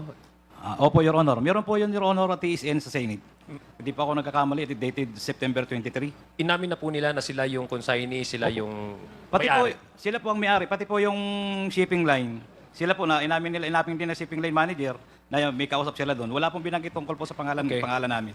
Yes. Nasali po ba sila sa kaso ninyo? Nung una po, alam ko kinasuhan pero ito sa amin kami nga. Then, wala na kasi, biglang nawala yun eh. Pero nasali hanggang ngayon po po, may kaso po, kasama po sa kaso. So pero wala po silang, hindi na po sila nadakip? Hindi po nadakip kasi nawala na po yung bigla. In fact, ini-expect ko nga ho, nung nasa city jail na ako. Teka lang po. Wala ho sila, hindi ho sila nasali because nawala silang bigla? Ganun po ba yung pagkaintindi ko? Yes, for your honor, kasi isang bihis lang dinala sa, nagtataka ko, hindi ho ako kumikibo noon dahil ayun, talagang threatened po ako. So isang bihis lang sila present. After noon, nawala na po. Then inaalam ko po yun through friends. Sabi nila, nasa HQ, then dinala daw sa Region 4, Region 4A. Then suddenly, hindi na raw po makita. May I ask, Pidea, were you aware of these names?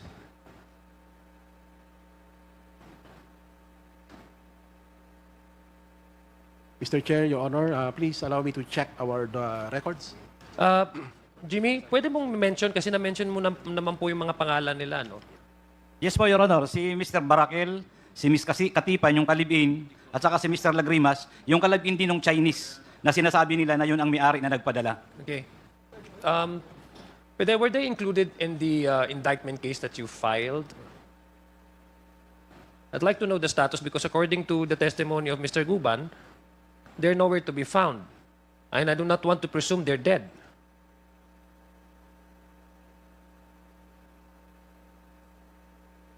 Were they given a day in court? Or was it true, according to Jimmy Guban, that they were, after they have showed up in the Senate, suddenly they were initially part of the case because they have admitted they owned the shipment, and then suddenly it was turned around. It came out that Jimmy Guban was included in the case. In fact, he is suffering in the jail, but those who have admitted the shipment, they're nowhere to be found, and they have not seen the day in court. Mr. Chair, Your Honor, yes, I confirm that based on records, the persons mentioned they were indicted. Were they included? Yes, they in were the included. case? Were they, at saan ho sila? Nakakulong sila din? We have to check it out, Your Honor, because we do not have the records Magkano of po the yung, detention. how many, gaano kalaki yung shabu shipment?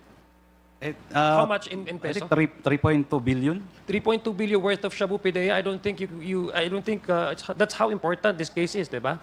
So I wonder how easy for these individuals to just slip out of your grip and then suddenly we don't know where they are right now. This is Mr. Chair, an ongoing case because itong mga taong to hindi pa sila nahuhuli. So I believe this is still an ongoing case. Would you agree with me, PIDEA? Yes, Mr. Chair, I agree with you that Yeah. they have a standing warrant of arrest and they have not been arrested up to this time.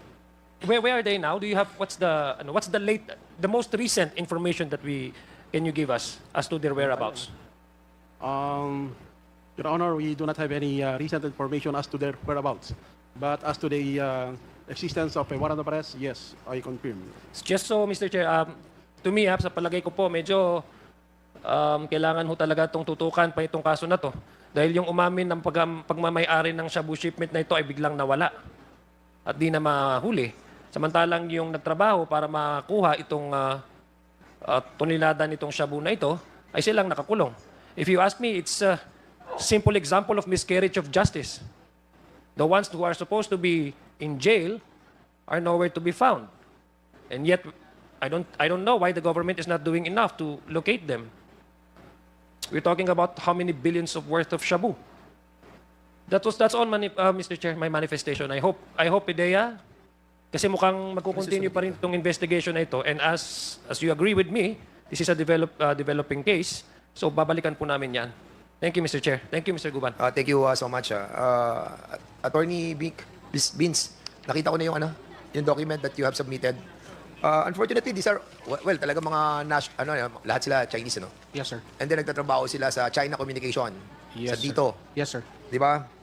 And they were released ngayon. Yes, sir. Dadali sa China Embassy, then they will be released. Di ba? Yes, sir. At yung kailang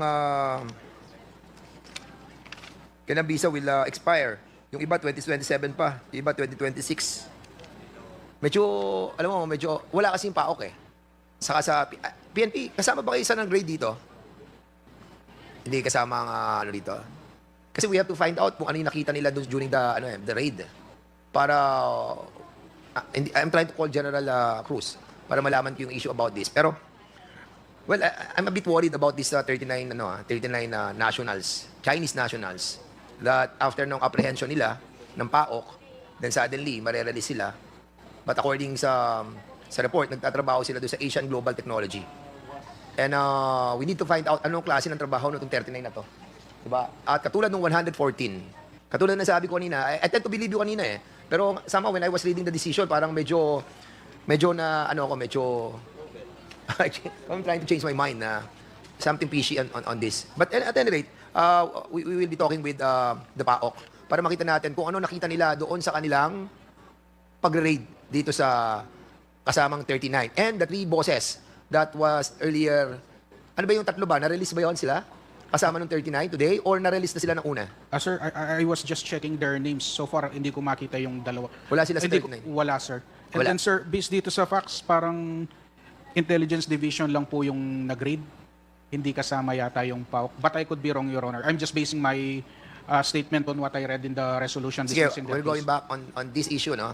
I'm just trying to call the PAOK. Yes, sir. Para malaman natin yung para makita natin kung okay or somehow meron sila nakita tapos suddenly pinakawalan ninyo.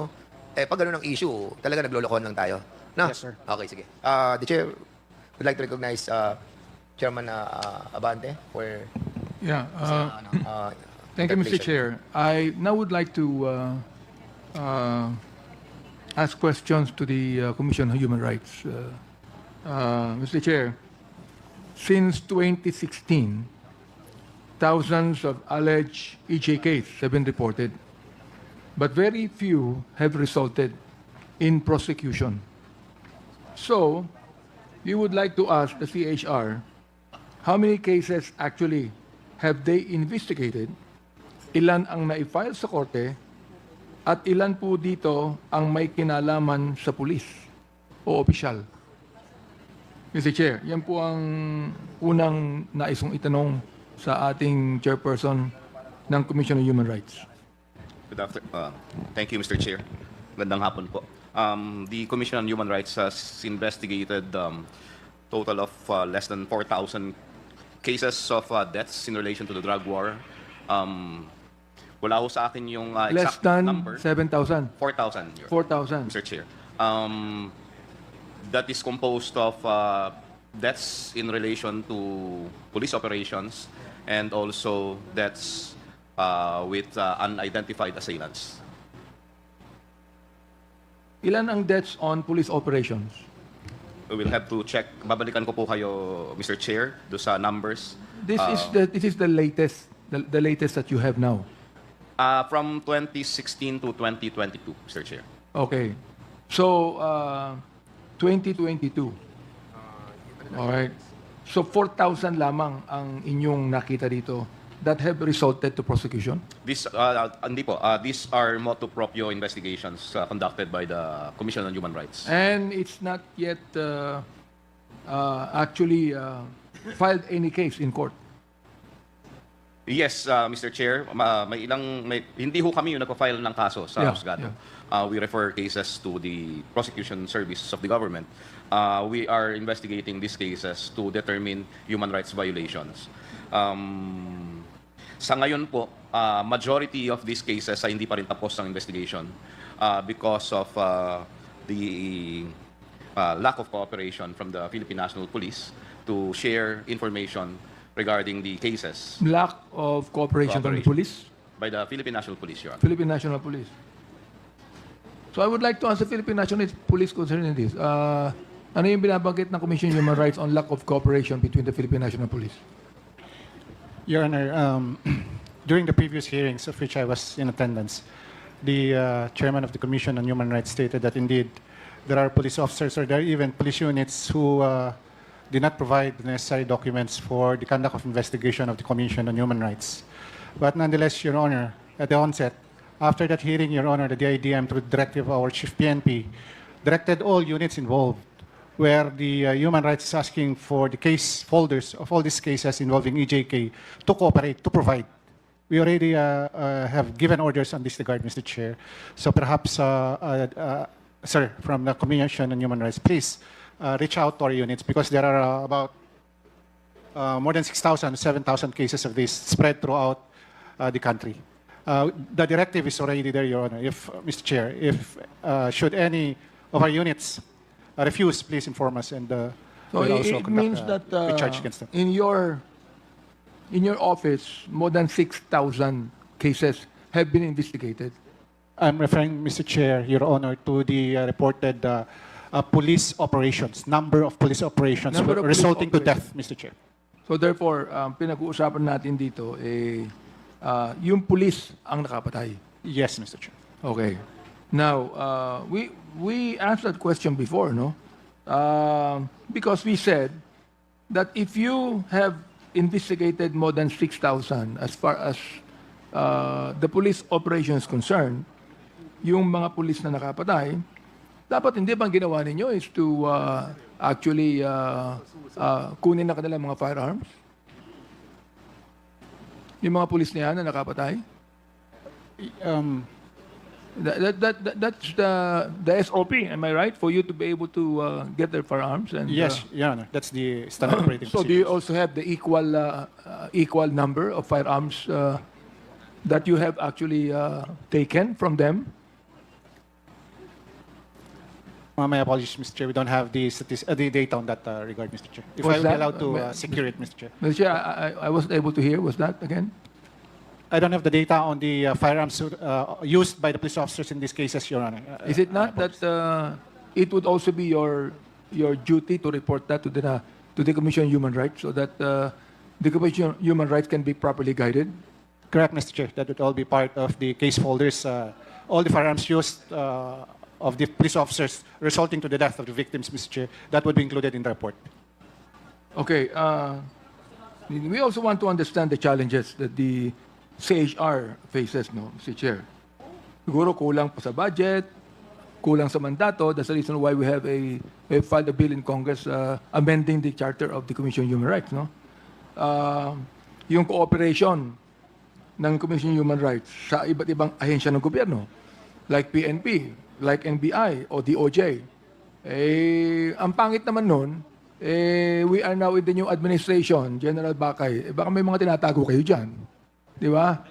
We do not want to be accused. The new Philippine National Police, meron kayong mga tinatago.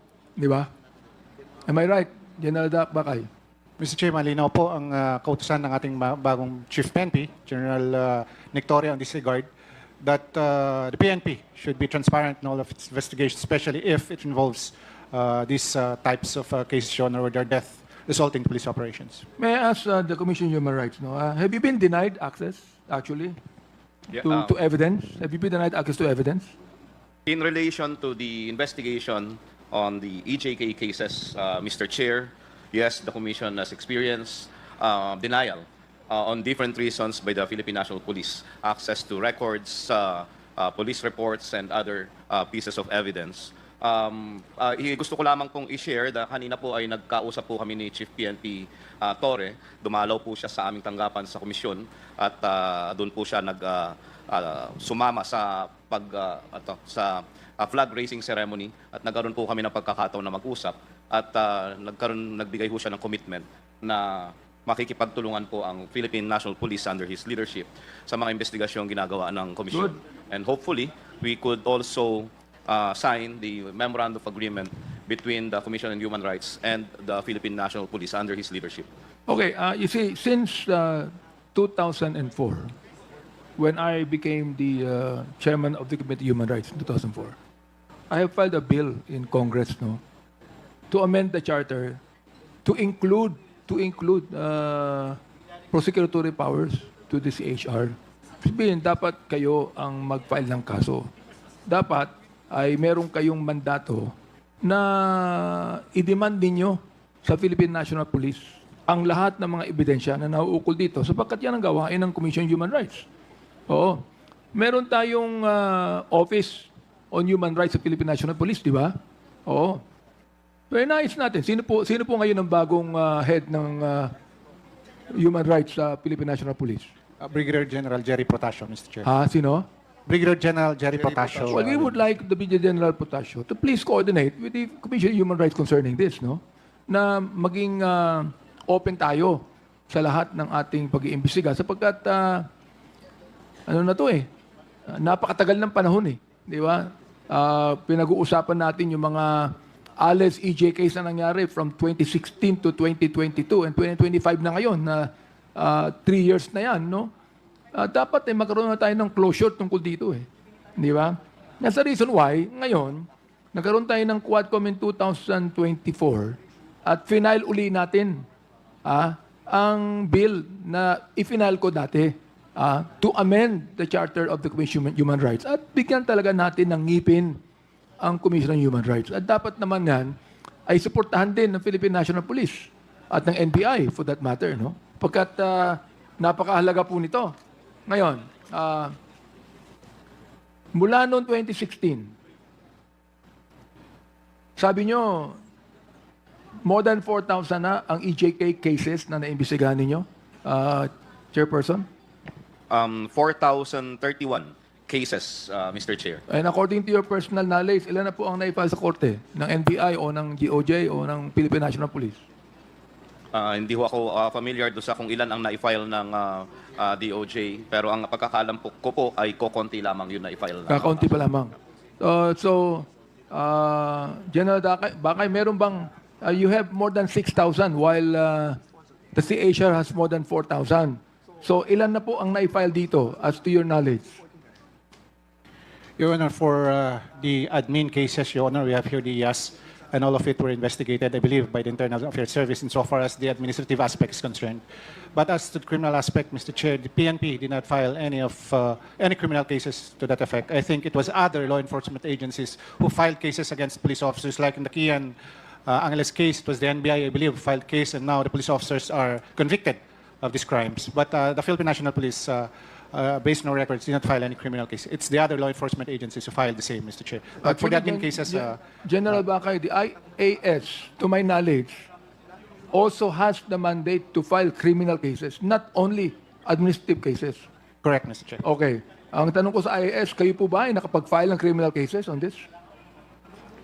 Nung pong nag-assume po ako, Mr. Chair, wala pa po na na-file po ng criminal case in respect of the EJ case during the drug war, Mr. Chair. CHR, how many in your investigation? How many of involved? How many uniformed personnel or public officials involved in this operation? At least kalahati, hindi ko mabigay yung actual number sa ngayon, pero at least kalahati ho dito sa numerong ito ay police officers ang involved.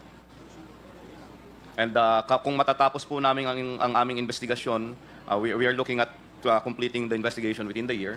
We are, kung if warranted by the evidence, Mr. Chair, we will be filing cases against persons involved. There is really a big problem here, Mr. Chair, because medyo hindi kayo nakakasundo ng Philippine National Police, no? But anyway, sa inyong data, yung data, ilan po ang involved na uniformed personnel dito? Mr. Chair, for the period from July 1st, 2016 to June 30, 2022, in respect of the drug war cases, Your Honor, there were 32,803 personnel of the Philippine National Police. 32,000. 803. 800. Ano yung 32,000 na yun? Ganito po yun, Mr. Chair. Pag nagkaroon po na kasi ng operation, hindi naman po isang tao yan eh. Team po yan. So, it will be multiplied by the number of operations times the number of members per team. Yun po yung iniimbestigahan. Alam nyo po din sa team na yan, kung ilang baril ang ginamit. Naka-record naman po, Mr. Naka-record po yun? Yes po. Okay, so meron kayong ano po ba ang standard operating procedure nyo rito or the rules of engagement nyo rito? After, for example, like a policeman, pinatay niya yung drug pusher, for example. Ano po ang dapat gawin ng Philippine National Police doon sa police na yan? Dapat po yan ay ilalim na po kagad sa motu proprio investigation. Ayun. So kasama po dyan ay sila po ay imbestigahan yung buong team po. Magkakaroon po ng Binabawi nyo yung baril. ano po muna yan, nakatenga po muna yan habang iniimbestigahan po, Mr. Chair. At tuloy-tuloy po yung investigation hanggang pati na po yung sa circumstances surrounding the investigation. Magkakaroon po ng ano po yan, investigation ng IAS po. Base po doon ay magkakaroon po ng evaluation whether dapat kasuhan po yung police kung nag-violate po sila ng rules of engagement, Mr. Chair. O ilan na po ang nakasuhan yung police? Yung pong Hindi pagkakabilang. yung po kasi pag may namatay po, Mr. Chair, sa isang police operation, automatic po sila na may imbestigahan po. So automatic po na may kaso po yung mga yan. Yung po yung nasasangkot nga po sa hanay po sa amin sa PNP for a 6-year period, meron pong 32,803. Pero I think that you also have to admit, the CHR here in the Philippine National Police, that you have a very good rules of engagement, pero hindi lahat po nangyari ito noong panahon yun eh. Dumating po kasi ako, yung pong mga kaso na doon po sa time na yon ay na-resolve na po. Kailan po kayo dumating sa IS? April 2024 lang po, Mr. Chair. So, dito na kayo sa bagong administrasyon? Opo, Mr. Okay. Chair. So, ibig sabihin, inyo ulit binabalikan yung mga nangyari noon na hindi po talaga inibisigahan na maayos. Kung mayroon pong sapat na ebidensya po, Mr. Chair, ay amin pong binabalikan at babalikan po, Mr. Chair. Meron ba kayong mga kaso? Tanungin ko muna itong CHR, no? Meron ba kayong mga kaso na inyong pinorward sa DOJ? Pero hindi ito umusad? Wala pa po. Wala pa? Dahil hindi ho namin makompleto yung investigasyon namin. Dahil sa kakulangan ng ebidensya. O kayo, hindi nyo na kinakailangan pang i-forward sa DOJ yan sapagkat meron kayong mandatong imbestigahan, di ba? Philippine National Police. Totoo po yan, Mr. Chair, pero base na rin po sa naging usapan po dito sa Quadcom at sa utos na rin po ng dating Chief PNP, Marbil, ay meron pong iniahain po na 54 na personnel na involved sa DOJ po for their investigation po, Mr. Chair. The fact that most of the officials of the Philippine National Police have been appointed by the present president since 2024, 2023, di ba?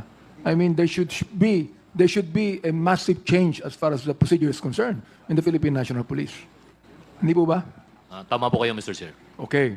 Now, na DOJ po naman, narinig po namin when we were having Quadcom hearing in the past, na meron ding iniimbestigahan ng DOJ. No? Wala ang DOJ dito, pero andito yung NBI. So we'd like to find out from the NBI. I think that you have investigated around 54 of them, or ilan na po ba na-imbestigahan nyo tungkol dito? Yes, Your Honors, Mr. Chair. While I'm waiting for Attorney Kahigan, no, Attorney Gamunak was seated a while ago, we received cases from DOJ. These cases were filed before the DOJ by the PNP, and to my understanding, these were all referred to the NBI for reinvestigation. But to contextualize, Your Honors, we have been deprived of the opportunity to examine the scenes of the crime. Walang binigay na report ang SOCO. Hindi namin makuha kung ano yung caliber na ginamit. Wala yung baril. Wala kaming crime scene investigation. When these cases were referred to us, Your Honors, Mr. Chair, totally iba na yung scenes of the crime. Referred to you by the Philippine National Police? By DOJ, Your Honors. By DOJ? By DOJ, Okay. filed by the PNP. But later on was referred to the NBI by the DOJ. And the relatives or the relatives of the victims were very uncooperative. It would only appear that there was a climate of fear and hopelessness at the time. Sobrang takot nila na kung tumulong sila sa NBI para maimbestigahan ito, ay baka balikan sila. O kaya ay nawalan na sila ng pag-asa. Kung kaya't, as a matter of fact, Your Honor, there was one instance where the relative was referred to us by the CHR, and when the NBI tried to convince the relative to cooperate with the NBI, bumalik ko ito sa CHR at sinabi, pinipilit sila ng NBI na mag-cooperate. If we can just imagine, Your Honor, na takot na yung tao at that time para maimbestigahan itong mga kaso. We have here the data, but I would rather that Attorney Gamunak, the overall team leader on the EJK cases, be recognized, Your Honors. Please.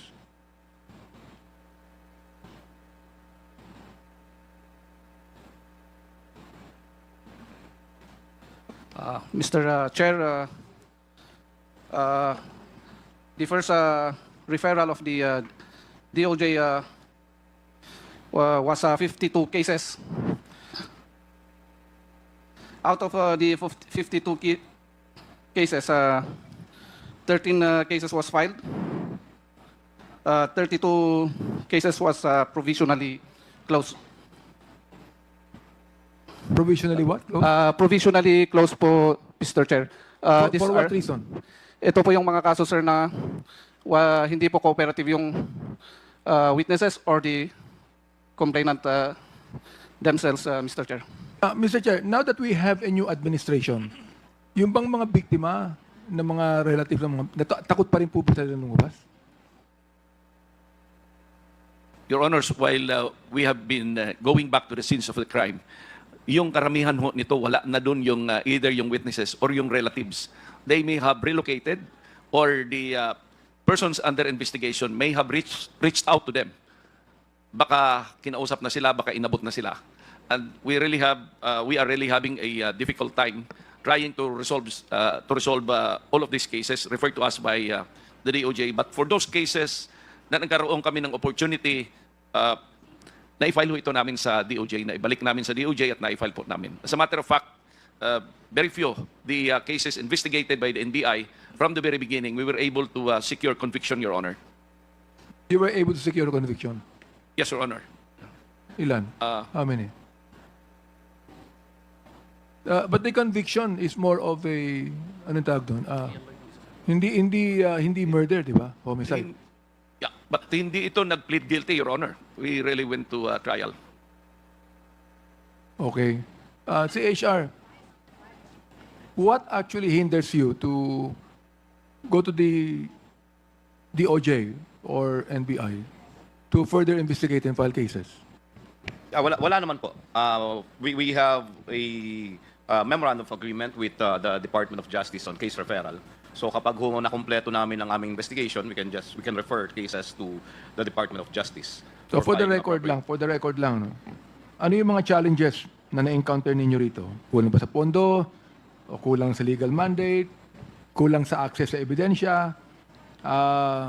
Sa mga major cases ninyo, gaano po kahirap makakuha ng kooperasyon mula sa PNP o NBI? Lalo na kung personnel nila ang iimbestigahan. So, CHR, have you ever experienced refusals from our police officers to turn over, for example, body cam footage, spot reports, or autopsy findings? In relation to the investigation? Yes. Yes, Your Honor. During the investigation of cases from 2016 to 2022. Meron po talagang outright refusal for different reasons. Walang clearance sa taas, merong memo directive from superiors, at yung iba po ay ayaw lang talaga mag-cooperate. Okay, kindly wrap up, Congressman Abante. Mr. So, Chair. okay, Mr. Chair, isa na lang tanong, no? So, paano po ninyo ina-address ang reluctance ng witness, for example, na makipag-cooperate? Ng witness, Lalo na kung may banta sa buhay nila. Meron, Tulad ng sinasabi ni R.D. Levin. ang commission po ay meron isang modest security protection program. Kinakalinga po namin yung mga persons at risk, yun po yung mga biktima or families of victims or witnesses upang mabigyan ho sila ng protection sa threats. I believe, Ms. Chair, na yung pong amendment sa charter ng CHR has been approved for second reading in the House, no? Yes. But we do not have any counterpart in the Senate. Ibig sabihin, sa Senado, inupuan nila to. Kung inupuan nila yung impeachment, uupuan din nila yung mandate ng CHR, no? So, palagay ko, mahirap nang ma-approve po ito for third reading. Sa third reading, hindi mahirap dito sa House. Pero doon po, sa Senate, hindi na pag-uusapan yan dahil ngayon, ipinilit ng impeachment ngayon, no? So, palagay ko, sa 20th Congress na lamang, andyan pa naman si Congressman Sia, si Congressman Suwan, at yung mga young guns po natin, sila na po ang bahala dito kung wala nang babalik sa atin. Oo. Pwede po ba, Congressman Sia? Butal, ikaw naman ang Senior Vice Chair ng Committee on Human Rights. O ikaw nang maging principal author uli ng 25th Congress sa amendment ng charter ng Commission on Human Rights. Okay. At palagay ko naman, pakiusap ko din po sa Philippine National Police, kampihan nyo na. You agree na kayo with the, di ba? Kapag tayo ulit nagkaroon ng hearing, sabihin nyo, kinakampihan na namin to. Di ba? Oo. Sapagkat dineclare po naman ni General Torre, na kapag nakahuli ang pulis, walang pinapatay, walang tinotorture, dapat yan na bibigay ang Miranda rights nila, kakasuhan sa korte, sapagkat ang pulis po ay walang karapatang ilagay ang batas sa kanilang mga kamay. Mr. Chair, tama ba ako? Mr. Tama Chair. ba ako doon? Okay ba sinabi ko? Thank you. Ayos Ayos Mr. Chair. Okay. Sige. Maraming salamat po. Thank you, Mr. Chairman. I will have to temporarily suspend Mr. Chair, meron pa pong gustong sabihin. Sige. for a few minutes lang kasi we have to renew yung ating live streaming. So the technical people would like us to temporarily suspend for a few minutes so that they can renew the live streaming ng ating committee hearing today. So Sayang naman. committee hearing is now suspended. Pambira. Salita ako ng salita.